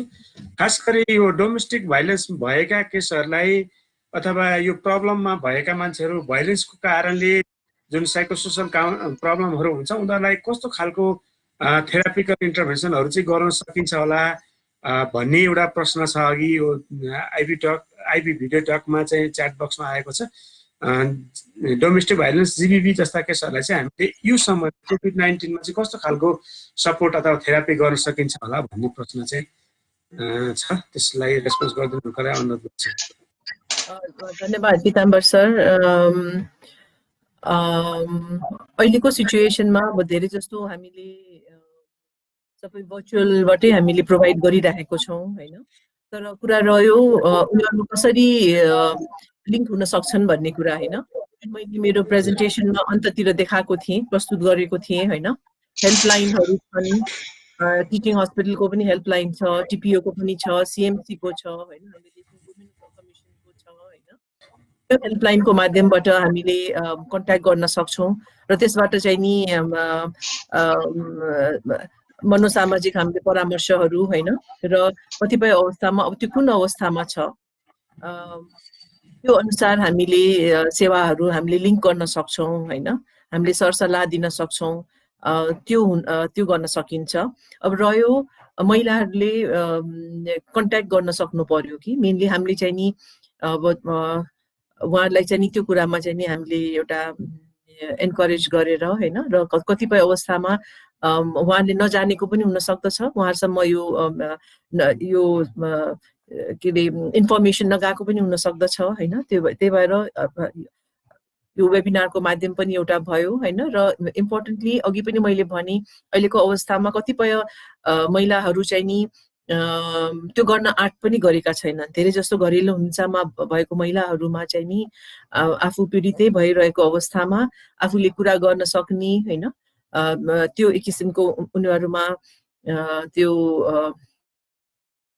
स्ट्रेन्थ नआएको हुनसक्छ होइन। त्यही भएर चाहिँ नि मैले चाहिँ यही माध्यमबाट मैले भन्न चाहेँ त्यस्तो महिलाहरूले चाहिँ नि जसो जे गरे पनि नडराइकन होइन आफ्नो बेला अवस्था मिलाइकन सम्पर्क गर्नु राम्रो हुन्छ होइन। किनभने हेल्प भन्ने कुरा चाहिँ नि सहयोग चाहिँ नि हामीले माग्नलाई हामी पछि हट्नु हुँदैन र सेवा हामीले दिन सक्छौँ होइन र उपयोगी सरसल्लाह र हामीले गर्नुपर्ने हामीले भनौँ मनोसामाजिक परामर्शहरू हामीले दिन सक्दछौँ।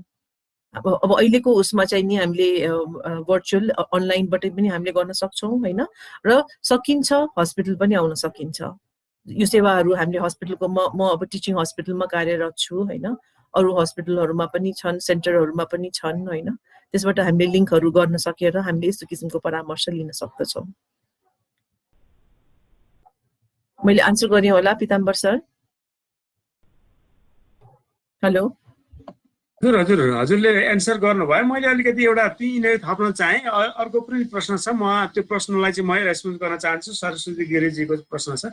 तर टिचिङ हस्पिटलमै अहिले साइकाट्रिक कन्सल्टेसन गर्नु पर्यो भने, साइकोथेरापिकल इन्टरभेन्सन लिनु पर्यो भने, साइकोलोजिकल सपोर्ट लिनु पर्यो भने टेली सपोर्ट हुन्छ कि हुँदैन भन्ने कुरा चाहिँ मैले त्यो यहाँनिर राख्न चाहेँ अहिले।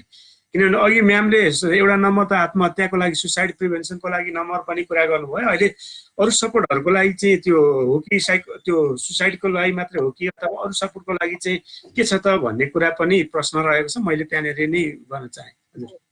जेनरली अहिलेको हेल्पलाइन चाहिँ नि तपाईँको सुसाइडको लागि नै मेन फोकस हो होइन। तर त्यो भन्दैमा किनभने त्यो मानसिक सेवा नै हो होइन, यस्तो किसिमको जस्तो घरेलु हिंसाहरू भएको छ भने पनि हामीले फोन गरेर हामीले होइन इन्फर्मेसन लिन सक्दछौँ।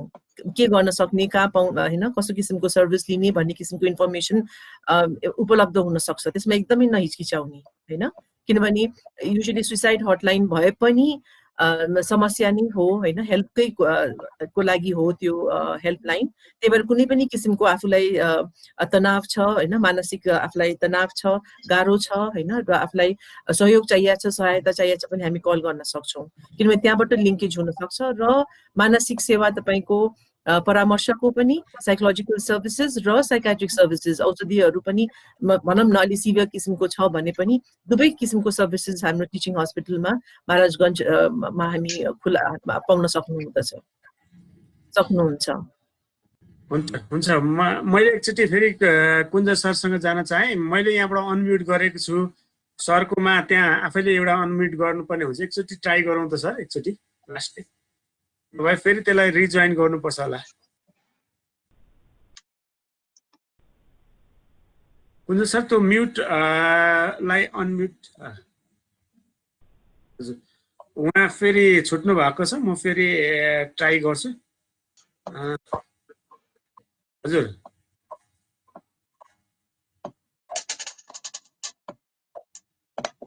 उहाँलाई कोसिस गरे नै छौँ। त्यसपछि अलिकति योभन्दा अगाडि आएका प्रश्नहरूलाई चाहिँ मैले जोड्न चाहेँ। केही प्रश्नहरू अलरेडी समाधान भइसकेको छन्। जस्तो एउटा प्रश्न छ, what is the advice you will provide pregnant women, lactating women and newborn on things that they should not be doing specially in the context of COVID-19 भन्ने छ। यो अघि पनि आइसकेको छ, त्यही पनि एकपल्ट डाक्टर पवन एकपल्ट यसलाई रेस्पोन्स गरिदिनुहुन्छ। अब वाट नट टु डु भन्ने कुराहरू छन्। अब यसमा चाहिँ यदि संक्रमण भएको छ भने चाहिँ हामीले अब ब्रेस्ट फिड गराउन कन्टिन्यू नै गर्नु पर्यो। जुन अरू सेवाका कुराहरू छन्, यदि अहिले भए पनि 4वटा एन्टिनेटल भिजिट गर्नु पर्यो, खाने औषधिहरू खानु नै पर्यो भन्ने कुरा छन्। अब यसमा चाहिँ अब यदि संक्रमण भएमा के भन्ने कुरा चाहिँ हामीले पावर पोइन्टमा हामीले भनेकै छौँ। यदि हामीले पावर पोइन्ट पनि प्रोभाइड गर्छौँ, त्यसबाट पनि धेरै प्रश्नको उत्तरहरू आउला। अब अहिलेलाई भन्दा चाहिँ त्यति नै हो अहिले गर्ने चाहिँ, जुन डिटेलमा अघि हामीले छलफल गरि नै सक्यौँ।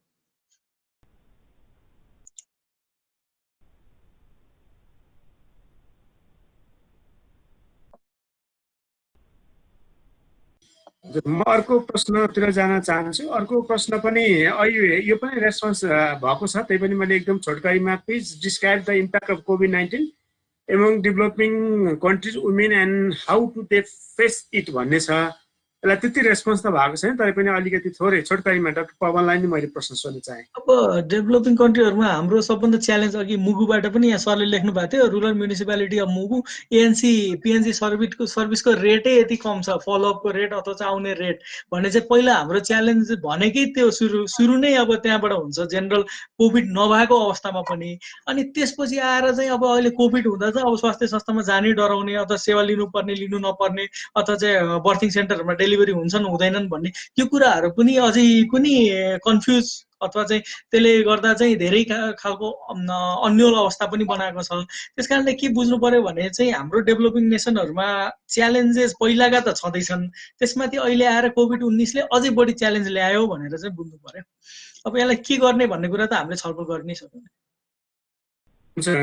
अर्को एउटा प्रश्न छ, यो चाहिँ हेल्थ वर्करलाई चाहिँ नि टार्गेट गरेर गर्न सकिन्छ कि भन्ने चाहिँ, यो हामीले सकेसम्म यो वेबिनार चाहिँ हामी हेल्थ वर्करलाई नि टार्गेट गरेर गरिरहेका छौँ। अरूले पनि यसबाट बेनिफिट त लिन सक्नुहुन्छ, तर यो वेबिनार चाहिँ हेल्थ वर्करकै लागि नै हो भनेर मैले अनुरोध गरेँ। अर्को चाहिँ what will be the psychological impact of COVID and pregnant and lactating mother भन्ने छ। यो अहिले म्यामको रेस्पोन्समा अहिलेको प्रेजेन्टेसनमा आएको छ, त्यही पनि अलिकति अझै एकदम छोटकरीमा चाहिँ यो कस्तो खालको साइकोलोजिकल इम्प्याक्ट परेको छ त अहिले भन्ने कुरामा रेस्पोन्स गरिदिनु हुनुको लागि चाहिँ मैले म्यामलाई नै अनुरोध गरेँ, गीता म्यामलाई। हजुर, धेरै जस्तो अब आजको हाम्रो मेन प्रस्तुति नै यसैमा फोकस थियो होइन। जेनरल हामीहरूलाई नै जस्तो जुन फेस गरिरहेछौँ हामीले, डर चिन्ता होइन, यो कहिलेसम्म रहन्छ, अनसर्टन छ होइन, र अरूभन्दा पनि इन्फेक्टेड हुन सकिन्छ कि भन्ने किसिमको एउटा डर चिन्ता हामी सबैलाई नै छ। त्यस्तै झन् प्रेग्नेन्ट वुमेनहरूमा झनै बढी हुन्छ नै होइन। सो इम्पोर्टेन्टली त्यो नै भयो। र त्यसपछि आफू मात्रै सङ्क्रमित हुने होइन कि आफूमा गर्भधारण गरेको होइन बेबीमा पनि इन्फेक्सन भयो भने होइन के होला। र अनि त्यसपछि अब जन्माइसकेपछि पनि अघि डाक्टर पवनले राम्रोसँग एक्सप्लेन गरिसक्नु भयो होइन, स्तनपान गराउनुहुन्छ कि हुँदैन होइन, र के गरी मदर आफै पनि पोजिटिभ छ भने पनि फेरि को अवस्था भयो होइन। तर अघि डाक्टर पवनले एकदम राम्रोसँग एक्सप्लेन गरिसक्नु भयो होइन। त्यो जेनरल पिपललाई हुने इन्फेक्सन र प्रेग्नेन्ट वुमेनमा हुनेमा त्यति फरक त्यस्तो केही हुँदैन, सिम्टम्सहरू सेम नै हुन्छ होइन। हामीले देखिरहेछौँ कतिलाई COVID-19 भएको छ, सङ्क्रमित भए पनि त्यति कतिमा सिम्टम्सै रहँदैन होइन, भए पनि कतिमा अलिक धेरै कम हुन्छ र धेरै छिटो उनीहरू स्वस्थ भएको अवस्था छ। र त्यसरी नै हामी गर्भ अवस्थामा पनि प्रेग्नेन्ट हुँदाखेरि पनि त्यसरी नै हुने हुन्छ। तर डर चिन्ता चाहिँ नि बढी भएको हुनाले सङ्क्रमित अवस्थामा आफ्नो शारीरिक के हुन सक्छ, बच्चा जन्मिने बच्चामा केही मलफर्मेसन्स हुन्छ कि होइन, अपाङ्ग त्यस्तो किसिमको के देखिन्छ कि भन्ने किसिमको डर हुन सक्छ, र या बच्चा रहन्छ रहँदैन भन्ने पनि डर हुन सक्छ। यो सबै किसिमको डर चिन्तालाई चाहिँ नि हामीले फोकस गर्नुपर्ने हुन्छ। त्यो चाहिँ नि अब परामर्शको माध्यमबाट भयो होइन। र इन्फर्मेसन हेर्नु सबभन्दा प्रमुख कुरा अघि डाक्टर पवनले पनि भनिसक्नु भयो, हामीले एकदमै राइट इन्फर्मेसन फ्याक्ट्स लिनु पर्यो होइन। र फ्याक्ट्सलाई हामीले किन यो हाम्रो ह्युमन नेचर होला होइन, फ्याक्ट्सलाई हामी धेरै बिलिभ नगरेर हामी मिसकन्सेप्सन्स र रङ इन्फर्मेसनबाट चाहिँ हामी छिटो हुन्छौँ कि त्यही भएर राम्रो कुराहरू यसको होइन कति राम्रो पक्षहरू पनि छन् नि त्यसबाट कसरी हामी निस्किन सक्छौँ र कसरी यसले हामीलाई असर गर्दैन भन्ने कुरा हामीले आफूलाई कसरी सुरक्षित राख्न सक्छौँ सो प्रेग्नेन्ट मदर्सहरूले मेनली हामीले फोकस गर्नुपर्ने त्यो हो त्यो चाहिँ नि हामीले एउटा आश्वासन एउटा रिअस्योरेन्स हामीले दिन सक्नु पर्यो जसरी हामी आफै सुरक्षित भएर बसेका छौँ त्यसरी पनि उनीहरू पनि हुन सक्छन् यी सबै कुराहरू नै हो मैले अब प्रश्नहरू अब एकदम सीमित प्रश्नहरूलाई मात्रै लिन चाहन्छु तैपनि मैले एकदम एक दुईवटा कुरा चाहिँ मैले रेस्पोन्स गरेँ यो सम्बन्धमा के रिसर्च छ भइरहेको छ कि छैन भन्ने छ अहिलेसम्म नेपालमा यो सम्बन्धित रिसर्च भएको मलाई त्यति थाहा छैन र म अघि हामीले डिस्कसन पनि गरेको थियौँ यसको त्यति रिसर्च भएको थाहा छैन तर अब यो इन्टरनेसनल रूपमा चाहिँ यसमा केही रिसर्चहरू हुँदै गरेको भन्ने छ तर त्यसको कुनै आर्टिकलहरू इन्टरनेसनल पियर रिभर जर्नलहरूमा त्यसरी पब्लिस भएको हामीले पाएका छैनौँ त्यस कारण त्यसलाई चाहिँ अहिले रिसर्च आर्टिकलको रूपमा चाहिँ आएको छैन भनेर बुझ्नु म अनुरोध गर्छु त्यसै एउटा लास्ट प्रश्न चाहिँ डाक्टर पवनलाई म के अनुरोध गर्छु भन्दाखेरि यो स्टिगमा यो खास गरी आइसोलेसनमा रहेका र पोजिटिभ केसहरूमा रहेको स्टिगमा रिडक्सनको लागि चाहिँ हामीले के भूमिका हुन्छ कसरी रेस्पोन्स गर्नुपर्छ भन्ने छ यो एन्सरको लागि चाहिँ मैले अनुरोध गरेँ त्यो अब स्टिग्माको लागि पहिलो बुझ्नुपर्ने कुरा के छ भने एजुकेसन नै हो अब एजुकेसन जस्तै अब एवेरनेस भनौँ न अब यो चाहिँ कसरी सर्छ के हुन्छ अब भयो भने चाहिँ के गर्ने अथवा चाहिँ कति प्रतिशतलाई चाहिँ लक्षण देखिन्छ अब लक्षण देखिएकालाई के गर्ने नदेखिएकालाई के गर्ने भन्ने त्यो कुराको यदि चाहिँ एवेरनेस भयो एजुकेसन भयो भने यसै पनि आफै स्टिग्मा कम भएर जान्छ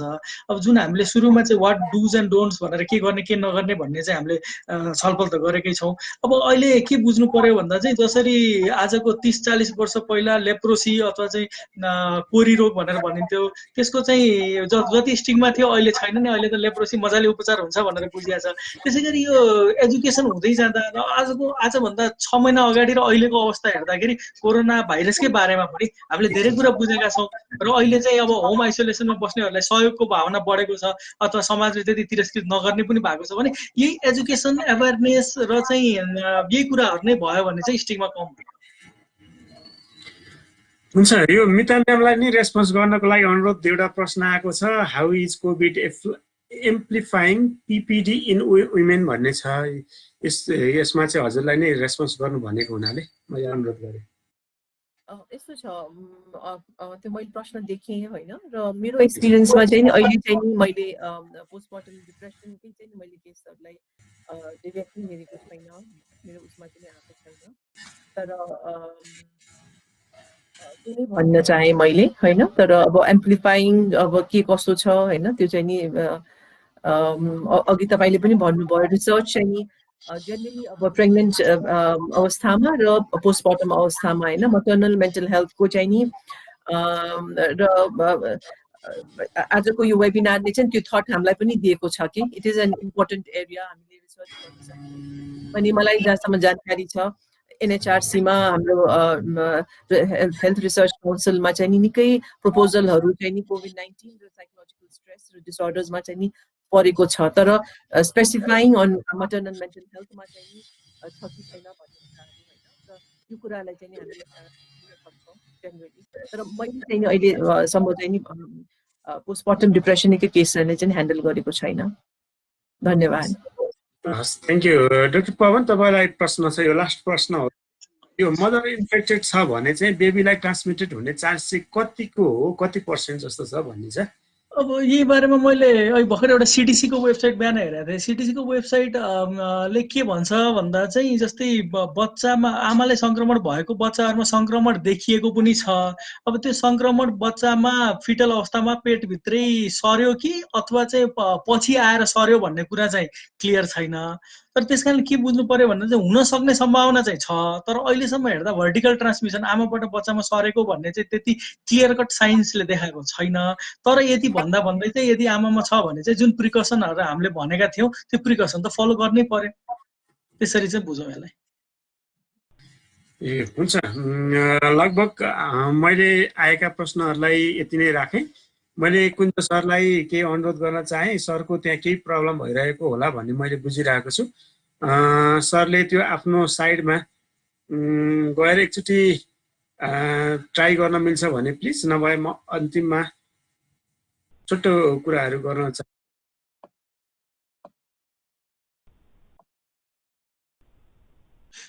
हुन्छ, उहाँको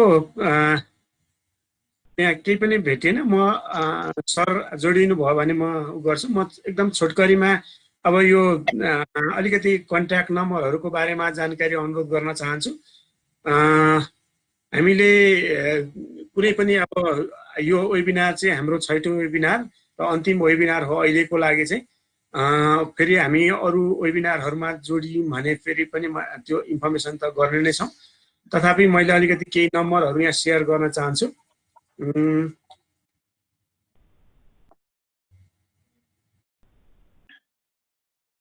टिपिओ नेपालले हामीले अहिलेसम्म गरेको यो टोल फ्री नम्बरहरूको बारेमा निशुल्क रूपमा यो मनोसामाजिक परामर्श, मनोवैज्ञानिक सहयोग तथा मनोचिकित्सकीय सहयोगको लागि टिपिओ नेपालले सञ्चालन गरेको 2टा टोल फ्री नम्बरहरू छन्।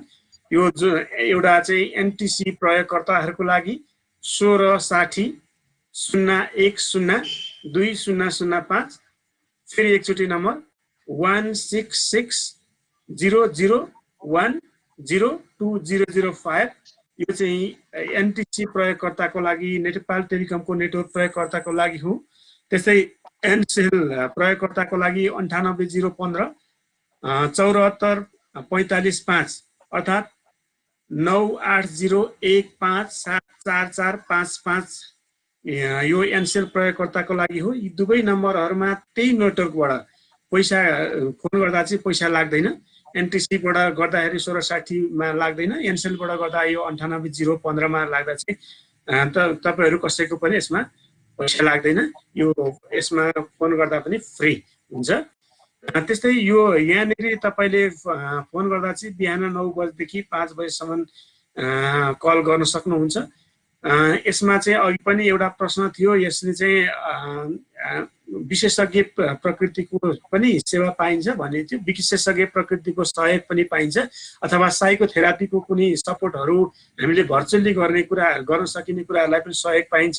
किनभने हामी यो सर्भिस प्रोभाइडरको रूपमा चाहिँ सुरुमा मनोविमर्शकर्ता र साइकोसोसल काउन्सिलरहरूले फोन रेस्पोन्स गर्नुभए पनि यसलाई तपाईँले विशेषज्ञको आवश्यकता छ भन्ने भयो भने मनोचिकित्सक अथवा साइकियाट्रिकमा अथवा साइकोलोजिस्टहरू जो चाहिँ थेरापिस्टहरू हुनुहुन्छ उहाँहरूलाई त्यो केस रिफर गर्नुहुन्छ र उहाँहरूले तपाईँलाई जसलाई आवश्यकता छ त्यो कल ब्याक पनि गर्नुहुन्छ। अथवा तपाईँले भन्दैखेरि यो नम्बरमा चाहिँ म विशेषज्ञको अथवा साइकोथेरापिस्टकोमा चाहिँ मलाई आवश्यकता छ अथवा साइकियाट्रिक कन्सल्टेसन गर्न चाहन्छु भन्नुभयो भने यो नम्बरमा फोन गरेर यो उहाँहरूले यसलाई चाहिँ व्यवस्थापन गर्नुहुनेछ।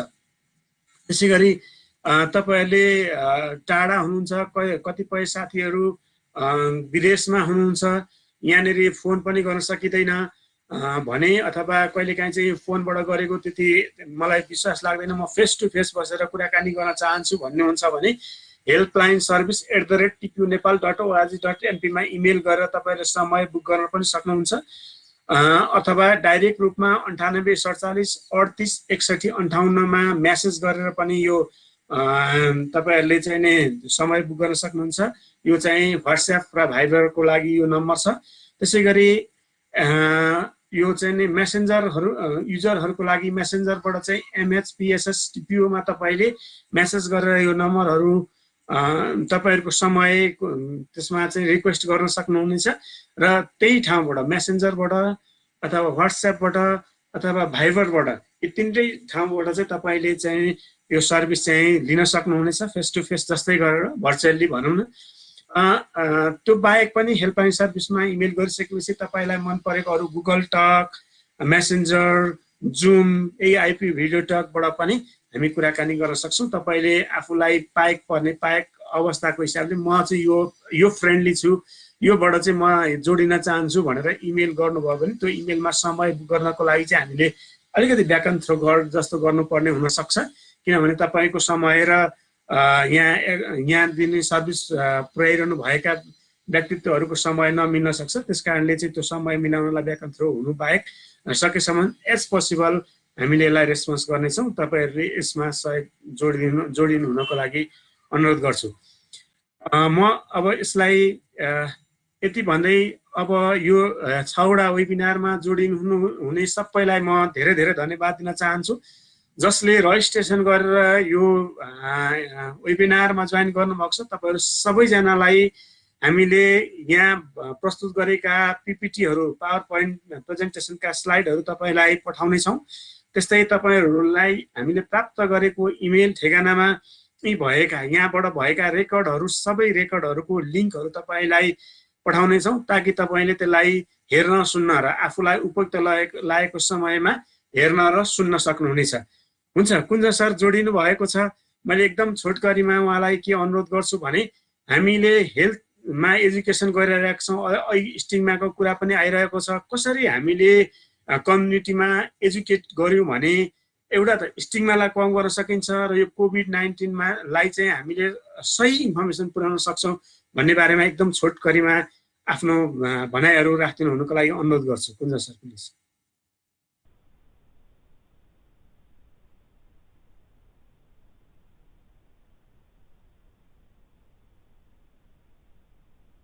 जोडिनु भएको थियो, फेरि उहाँको के भयो, ठ्याक्कै जानुभयो।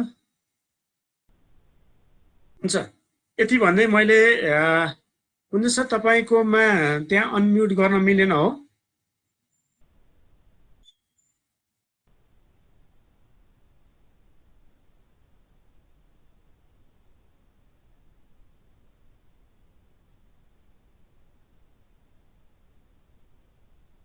हुन्छ यसमा अहिले त्यहाँबाट गर्नुपर्ने हुन्थ्यो, केही प्रब्लम आयो होला, सायद उहाँको कम्प्युटरमा केही प्रब्लम आयो होला। मैले यति भन्दै तपाईहरुलाई फेरि पनि यो इन्फर्मेसन हामी तपाईहरुकोमा पुर्याउँछौं र हामीले हाम्रो टिपिओ नेपालको फेसबुक मार्फत पनि हामीले यसलाई लाइभ गरेका छौं।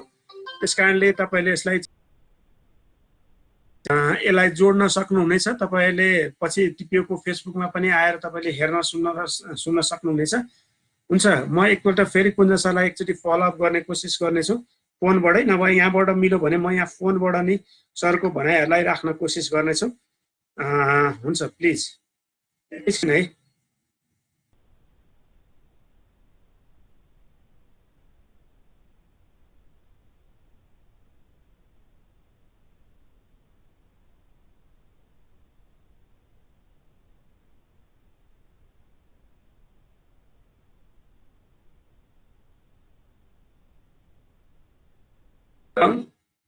हजुर हजुर सुनिरहेछ। कुञ्ज सर यहाँ बोलेको सुनिन्छ। डाक्टर पवन तपाईले अलिकति रेस्पोन्स गरिदिनु त प्लिज। धन्यवाद पिताम्बर सर। डाक्टर पवन सुन्न पाउँदा धेरै खुसी लाग्यो। सबै एकदमै अवस्था छ। अहिलेको यो कोभिड-19 र सरकारमा गरेको बेसिकली अब हामीले एनएसआईसीले गर्ने क्रियाकलाप भनेको त्यो कम्युनिकेसनको हो। कम्युनिकेसनमा सोसल बिहेभियर चेन्जको कुरा गर्छौँ। अहिलेको अवस्थामा गर्भवती आमालाई असर परेको छ, जसको कारणले गर्दाखेरि संसाधन डेलिभरीमा कमी आएको छ, आमाको मृत्युदर बढेको छ, बच्चाको मृत्युदर बढेको छ, अनसेफ एबोर्सन बढेको छ, मर्टिलिटी बढ्न गएको छ, मिसक्यारेज बढ्न गएको छ। जुन लगायत अरू ब्रेस्ट फिडिङको एएनसीको धेरै समस्याहरू देखिएको छ र हामीले आर्यस क्लस्टरमाबाट निर्णय गराएर यसको लागि चाहिँ हामीले टेलिभिजन, रेडियोबाट म्यासेजहरू हामी थ्रो गरिरहेका छौँ। साथसाथै एफआन, एमएसआई र प्रकृति गृहबाट चाहिँ एउटा हेल्पलाइन सञ्चालन भइरहेको अवस्था छ। अर्को कुरा के चाहियो भन्दाखेरि नेपाल टेलिभिजनबाट हाम्रो 4वटा प्रोग्राम जान्छ है त। त्यो 4वटा प्रोग्राममा टिभी नेपालबाट यो सम्बन्धमा कुनै प्रोग्रामहरू डेभलप भएको छ भने हामी नेपाल टेलिभिजनबाट एडिङमा जान सक्छौँ। बिहान 7 बजीदेखि 8 बजीसम्म एउटा हाम्रो एनटिभी प्लसमा स्वस्थ जीवन भन्ने कार्यक्रम छ। यो कार्यक्रमबाट पनि अब हामी डक्टरहरूको अथवा अन्य टिचीहरूबाट चाहिँ म्यासेज थ्रो गर्ने एउटा प्लेटफर्म बनेको छ। जुन स्वस्थ जीवन कार्यक्रम जुन 5 देखि 6 बजीसम्म फेरि एनटिभी प्लसमा, फेरि गोलपुर र फेरि इटारी च्यानलबाट त्यो दिन प्रसारण हुन्छ। त्यस्तै अर्को एउटा हाम्रो छ बुधबार कोरोना केयर भन्ने प्रोग्राम छ। कोरोना केयर भन्ने प्रोग्रामबाट यो गर्भवती को सन्दर्भमा मेन्टल हेल्थ प्रब्लमको सन्दर्भमा हामी इच्छुक व्यक्तिहरूबाट एउटा आधी घण्टाको प्रोग्राम जान सक्छ। त्यो प्रेस कन्फरेन्सको लागि डाक्टर पवन डाक्टर गुप्तालाई पनि म अनुरोध गर्न चाहन्छु। यसको लागि हाम्रो एकदमै क्लियर छ। नेक्स्ट अर्को कुरा चाहिँ अब रेडियो नेपालसँग हाम्रो स्वास्थ्य नीति र कोभिडसँग अन्तर्क्रिया कार्यक्रमहरू आएको छ। त्यसबाट पनि हामी थ्रुआउट द कन्ट्री नै हाम्रो सन्देशहरू पुर्याउन सकिन्छ। अर्को कुरा चाहिँ यो जनशक्ति बस भन्ने कार्यक्रम पनि नेपाल टेलिभिजनबाट प्रसारण हुन्छ। त्यसबाट पनि अब हामीले सन्देशहरू पुर्याउन सकिन्छ। विशेष गरिकन यो गर्भवती आमाहरूको समस्या समाधान गर्नको लागि उसको परिवारलाई काउन्सिलिङ गर्नुपर्ने, उसको श्रीमानलाई काउन्सिलिङ गर्नुपर्ने, समितिहरूबाट बिमारी निवारण गराउनु पर्ने हो। त्यसको लागि हामीले व्यक्तिलाई भन्दा पनि उसको वरपरका व्यक्तिहरूलाई एकदमै अवेर र सचेत गराउनु पर्ने र नियन्त्रण ल्याउनु पर्ने आवश्यकता मौजूद। अब फेरि अहिले के छ भन्दाखेरि कोभिड-19को सन्दर्भ ओभर म्यासिभ भइरहेछ। ओभर म्यासिभ भएकोले फेक म्यासिभहरूमा र फेसबुकहरूमा नचाहिँदो हल्लाहरूको कारणले गर्दाखेरि धेरै नै टक्सिक र प्यानिकको अवस्था रहेको छ। जुन अवस्था छिर्नको लागि चाहिँ अब हामीले एक्ज्याक्टली अथराइज अथेन्टिक म्यासेज के हो भन्ने बारेमा चाहिँ अब एउटा क्रेडिबिलिटी अवस्थाको क्रिएट गर्नुपर्ने अवस्थामा देखिरहेको छु। हाम्रो नेपालमा धेरै जसो सरकारी म्यासेजलाई भन्दा धेरै सरकारी म्यासेजलाई प्राइभेट सेक्टरको म्यासेजलाई चाहिँ एकदमै फोकस गरेर विश्वास गर्ने चलन भइरहेको छ। त्यसलाई सिक्नुपर्ने एउटा आवश्यकताले चाहिँ हामी सामु रहेको देखिन्छ। त्यस्तै अब यो डोमेस्टिक फाइनेन्सको सन्दर्भमा भन्ने हो भने हजुरको यो हाम्रो one stop crisis management centre चाहिँ नेपाल सरकारले सञ्चालन गरेको यो करिब 56-57 जिल्लामा यो कुरा सुरुवात भइसकेको छ। यसलाई पनि अलिक प्रमोट गर्नु पर्यो, जसको कारणले गर्दाखेरि जेन्डर बेस्ड फाइनेन्सलाई चाहिँ अब डोमेस्टिक फाइनेन्सलाई कन्ट्रोल गर्न सकिन्छ। साथसाथै अहिले अब प्रहरीको ओभेन केन्द्रलाई पनि फेरि एक्टिभमा लाउनु पर्यो। एक्टिभ लाउने प्र्याक्टिस अब हामीले प्रो गर्नुपर्ने देखिन्छ। अनि अर्को एउटा मैले के देखेको छु भन्दाखेरि अब हामीले गरिबी र गरिबीले नै अहिले कोभिडको सन्दर्भमा चाहे त्यो धनी हो, चाहे त्यो मिडल क्लास हो, चाहे त्यो लोवर क्लास हो, सबै रूपमा चाहिँ असर गरेको छ। गरिबीको कारणले चाँदो पनि आवश्यकता र इच्छाहरू पुरा गर्न नसक्ने अवस्था नीतिको कारणले गर्दा अब हामीले चाहिँ लो कन्जम्सन कम उपभोग गरेर बढीभन्दा बढी खाएर कसरी गर्न सकिन्छ भन्ने गरेर ध्यान राख्नु पर्ने देखिन्छ। त्यसैले अहिलेको अब हामीले दिएको एप्रोचहरू मध्ये रिस्क कम्युनिकेसन एन्ड कम्युनिटी इन्भेस्टमेन्टको प्रिन्सिपललाई फलो गरेर हामी अगाडि बढिरहेको छौँ। अहिलेको सन्दर्भमा रिस्क के हो र रिस्कलाई कसरी कम्युनिकेट गर्ने, पोजिटिभ कम्युनिकेसन गर्नको लागि चाहिँ कम्युनिटीको इन्भेस्टमेन्ट कन्टिन्यू हुनु पर्यो। कम्युनिटीको इन्भेस्टमेन्ट कन्टिन्यू गर्ने भने के माध्यम के हो भन्दाखेरि उसका छिमेकी उसका परिवारका सदस्य, महिला स्वयंसेविका, जनप्रतिनिधि, फ्रन्टलाइन हेल्थ वर्करहरू उहाँहरूको लागि पनि अब हामीले यो मेन्टल हेल्थ सम्बन्धीको एउटा स्पेसल प्याकेजै डेभलप गरेर अब हामीले भर्चुअली ट्रेनिङ दिनुपर्ने एउटा आवश्यकता देखेको छु। सबैले काउन्सिलिङ चाहियो भने वाट एक्ज्याक्टली के भन्ने छ भन्ने बारेमा चाहिँ हाम्रो हेल्थ वर्कर थाहा छैन।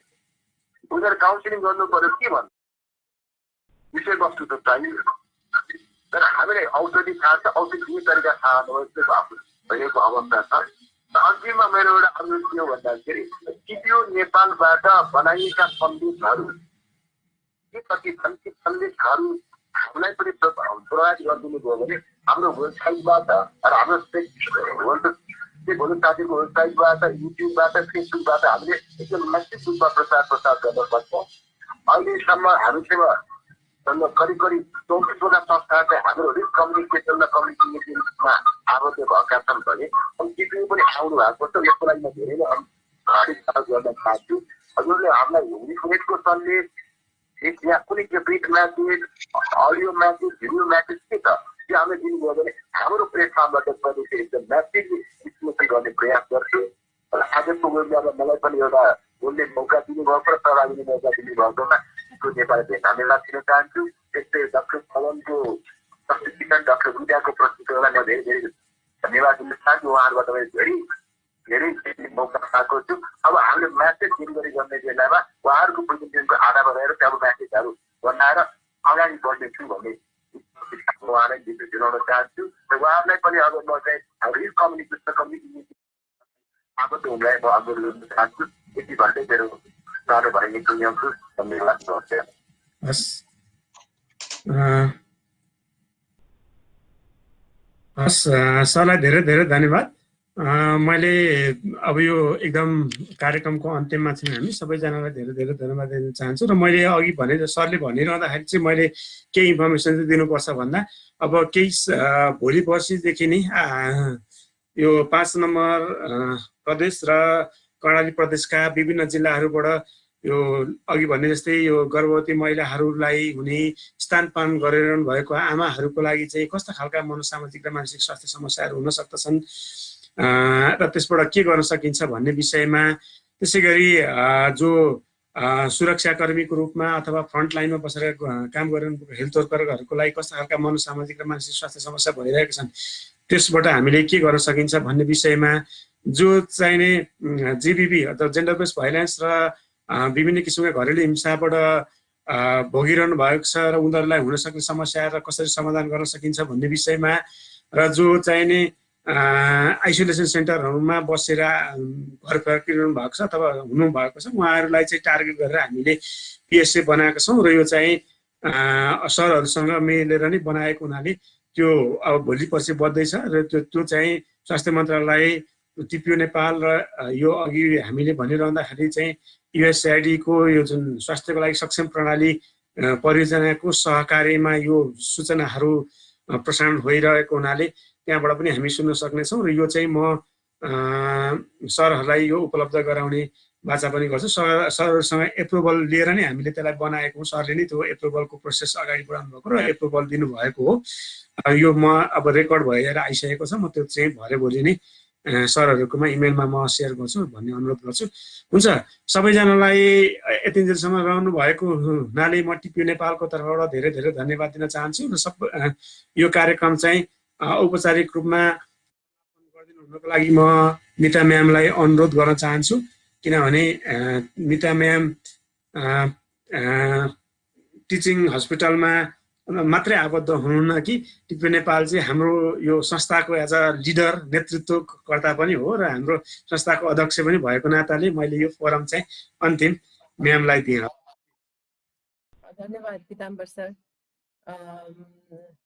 धन्यवाद सबै सहभागीहरूलाई हैन आजको यो वेबिनारमा सहभागी हुनुभएकोमा। र सँगसँगै अब टिपिओ नेपाललाई पनि मैले धेरै नै मैले बधाई दिनुपर्छ हैन।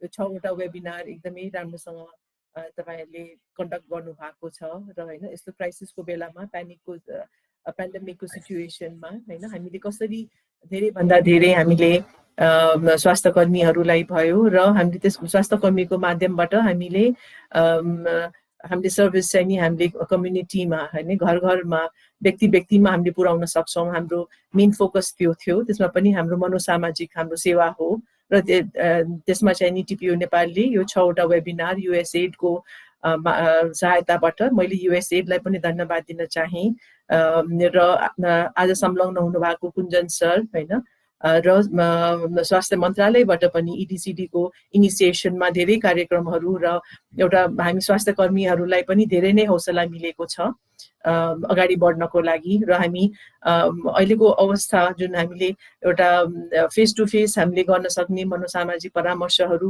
अहिले भर्चुअल मिन्सबाट गर्दाखेरि हामीलाई पनि धेरै नै कठिन महसुस हुन्छ। तर पनि यो एक किसिमको नयाँ नर्मल भन्छौँ हामीले, त्यो अवस्थामा रहेको उसमा हामीले यो माध्यमबाट पनि र मैले के पनि भन्न चाहन्छु भने कतिपय अवस्थामा हामीले 1 to 1 गर्दाखेरि जस्तो अहिले गर्दाखेरि हामी कति मान्छेमा पनि हामी कनेक्सनमा हामी हुन सकेको छौँ। त्यसलाई पनि हामीले एक किसिमको सकारात्मक पक्ष नै लिनु पर्दछ। र त्यो भन्दै मैले फेरि डाक्टर पवन शर्मालाई पनि उहाँ पनि एकदमै धेरै उहाँको कन्ट्रिब्युसन रहेको छ यो 6वटा वेबिनारमा। धेरै नै सक्सेसफुली नै उहाँले कन्डक्ट गर्नुभएको छ। सो डाक्टर पवन शर्मालाई पनि अनि पिताम्बर सर तपाईले पनि धेरै राम्रोसँग मोडरेट गर्नु भएको छ। र यो भन्दै मैले यो 6वटा वेबिनारमा सहभागी हुनुभएको सबै स्वास्थ्यकर्मी अरू स्वास्थ्यसँग सम्बन्धित सबै महानुभावहरूलाई पनि मैले धन्यवाद दिन चाहे। धन्यवाद Pitambar sir. Thank you by by